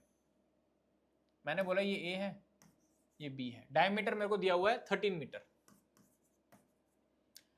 इन्होंने बोला मुझे एक पोल लगाना है बाउंड्री पे, एक सर्कुलर पार्क की बाउंड्री पे एक पोल लगाना है। किस तरीके से लगाना है, in such a way that the difference of its distance from the two diametrically opposite fixed gate A and B. Diametrically opposite यानी कि जो डायमीटर है उसके अपोजिट में लगाना है, या तो ऊपर लगाओगे या नीचे लगाओगे। ये जो डायमीटर है आपका, अगर ये डायमीटर ऐसे ना होके ऐसे भी होता तो उसके अपोजिट में या तो ऊपर लगाओगे या नीचे लगाओगे। आपको पोल को इस तरीके से लगाना है कि वो डायमीटर के अपोजिट में हो एंड डिफरेंस जो दिया हुआ है वो होना चाहिए 7 मीटर का। डिफरेंस 7 मीटर का। देखो क्या मतलब है इस बात से, मैंने बोला मान लेते हैं पोल मेरा यहां पर है, तो जब मैं इसको ये वाला डिस्टेंस देखूंगा और जब मैं ये वाला डिस्टेंस देखूंगा तो यानी कि ये जो पोल है तो AP माइनस BP आपका 7 होना चाहिए, आपका AP माइनस BP 7 होना चाहिए। समझते हैं इस चीज को। दोबारा क्या बोला उन्होंने बोला कि मुझे पोल इस तरीके से लगाना है कि वो डायमेट्रिकली अपोजिट हो, डायमीटर के अपोजिट में लगाना है। समझ में आ गया। उसके बाद जो डिफरेंस जो होना चाहिए in such a way that the differences of its distance, उसका जो डिस्टेंस होना चाहिए डायमीट्रिकली दो अपोजिट पॉइंट ए और बी, या दो गेट है यहां पे इन्होंने जो हमने गेट बना दिए हैं, एक गेट ये है एक गेट ये, इन दोनों से उसका जो डिफरेंस होना चाहिए वो 7 होना चाहिए। यहां से यहां तक का जो डिस्टेंस है वो और बी से लेके यहां तक का जो डिस्टेंस है उन दोनों का जो डिफरेंस है वो 7 होना चाहिए। समझ में आ गया, ठीक है। आगे देखते हैं। मैंने यहां पे एक बनाया, यहां पे मैंने एक बनाया, ठीक है। ये डायमीटर मेरी 13 दी हुई है, ये एंगल कितना बनेगा 90 डिग्री का बनेगा। Angle in a semi circle class 9th में किया है हम लोगों ने, ठीक है, बहुत बढ़िया। अगर ये 90 डिग्री है, पाइथागोरस थ्योरम क्या बोलती है, हाइपोटेन्यूज क्या हो जाएगा AB, परपेंडिकुलर क्या हो जाएगा, किसी भी चीज को परपेंडिकुलर ले लो आप, AP को ले लो, और बेस क्या हो जाएगा हमारा BP। हाइपोटेन्यूज कितना दिया हुआ है 13 का स्क्वायर। मैंने बोला ना मुझे AP दिया हुआ ना BP दिया हुआ, मगर ये रिलेशन दिया हुआ, मैंने बोला AP को मैंने बोला 7 प्लस BP हो गया, AP की वैल्यू इसके अंदर डाल दी 7 प्लस BP का whole square, sorry plus BP का स्क्वायर, 13 का square 169, A plus B whole square, A square 49 plus B square plus 2ab यानी कि 14 बीपी प्लस बीपी का square, BP square plus BP square 2 BP square, 49 को इधर ले आया माइनस हो जाएगा, माइनस नहीं कर रहे हैं उधर ही ले जाते हैं, 0 is equal to 2 BP square plus 14 BP, मैं 169 को उधर लेके आया प्लस 49 माइनस 169, क्या जाएगा 2 BP square plus 14 BP minus 120। ठीक है सर, एक काम करते हैं, ये जो बीपी है, क्योंकि यहाँ पे मेरा बीपी के टर्म से बन रहा है, मैंने बोला let suppose BP is x, equation क्या बन जाएगी 2x square plus 14x minus 120 is equal to 0, 2 common निकाल लेते हैं, x square plus 7x minus 60 is equal to 0, ऐसे दो नंबर जिनको मल्टीप्लाई करो तो 60 आ जाए, माइनस करो तो 7 आ जाए, 12 5 60 होता है, x square plus 12 minus 5x minus 60 is equal to 0, x common आ रहा है, पहले चलो सॉल्व करते हैं, 12x minus 5x minus 60 is equal to 0, x common आ रहा है, x प्लस 12 माइनस 5 कॉमन आ रहा है, x plus 12 is equal to 0, x plus 12 या फिर x माइनस 5, तो x की वैल्यू यहाँ से आएगी माइनस 12, यहाँ से आएगी x की वैल्यू 5, x की वैल्यू 5 पॉजिटिव नंबर ही चाहिए हमें, डिस्टेंस के बारे में बात कर रहे हैं, तो अगर मेरा बीपी x है तो एपी कितना हो जाएगा 7 प्लस 5 दैट इज 12, तो ये 12 होना चाहिए, ये 5 होना चाहिए, और 12 माइनस 5 7 होता है। आया क्वेश्चन समझ में? मैंने आपको स्टार्टिंग में, इस वीडियो के स्टार्टिंग में एक बात बोली थी कि आपको वर्ड प्रॉब्लम्स की लैंग्वेज को समझना पड़ेगा, जिस तरीके से आपने एप्लीकेशन ऑफ ट्रिग्नोमेट्री के अंदर जो वर्ड प्रॉब्लम्स दी होती हैं उसमें इंग्लिश बहुत अच्छी होती है, उसको समझना पड़ता है, सेम वे में यहाँ पे भी करना है। आप जितनी अच्छे से इंग्लिश को समझोगे मैथ्स की, और जितना ज़्यादा इस तरीके की क्वेश्चंस की प्रैक्टिस करोगे, उतना ज़्यादा आपकी कमांड बनेगी क्वाड्रेटिक इक्वेशन पे। क्वाड्रेटिक इक्वेशन बेसिकली इन्हीं चीज़ों के ऊपर बेस्ड है, इक्वेशन बनाओ, स्प्लिटिंग द मिडिल टर्म करो, या डिस्क्रिमिनेंट निकालो, या क्वाड्रेटिक फॉर्मूला लगाओ, सॉल्व करो। ठीक है, हाँ एक और बात मैं बता देता हूँ, जैसे हर एक क्वेश्चन को मैं स्प्लिटिंग द मिडिल टर्म से सॉल्व कर रहा हूँ, आप हर एक क्वेश्चन को क्वाड्रेटिक फॉर्मूला से भी सॉल्व कर सकते हो, वहां से भी आपका आंसर बिल्कुल सेम आएगा, कोई डिफरेंस नहीं है। ठीक है, यहाँ पे हमारा क्वाड्रेटिक इक्वेशन का एनसीईआरटी का पार्ट खत्म होता है। अब नेक्स्ट वीडियो में मैं आपको एनसीईआरटी एग्जाम्पलर और कुछ इंपॉर्टेंट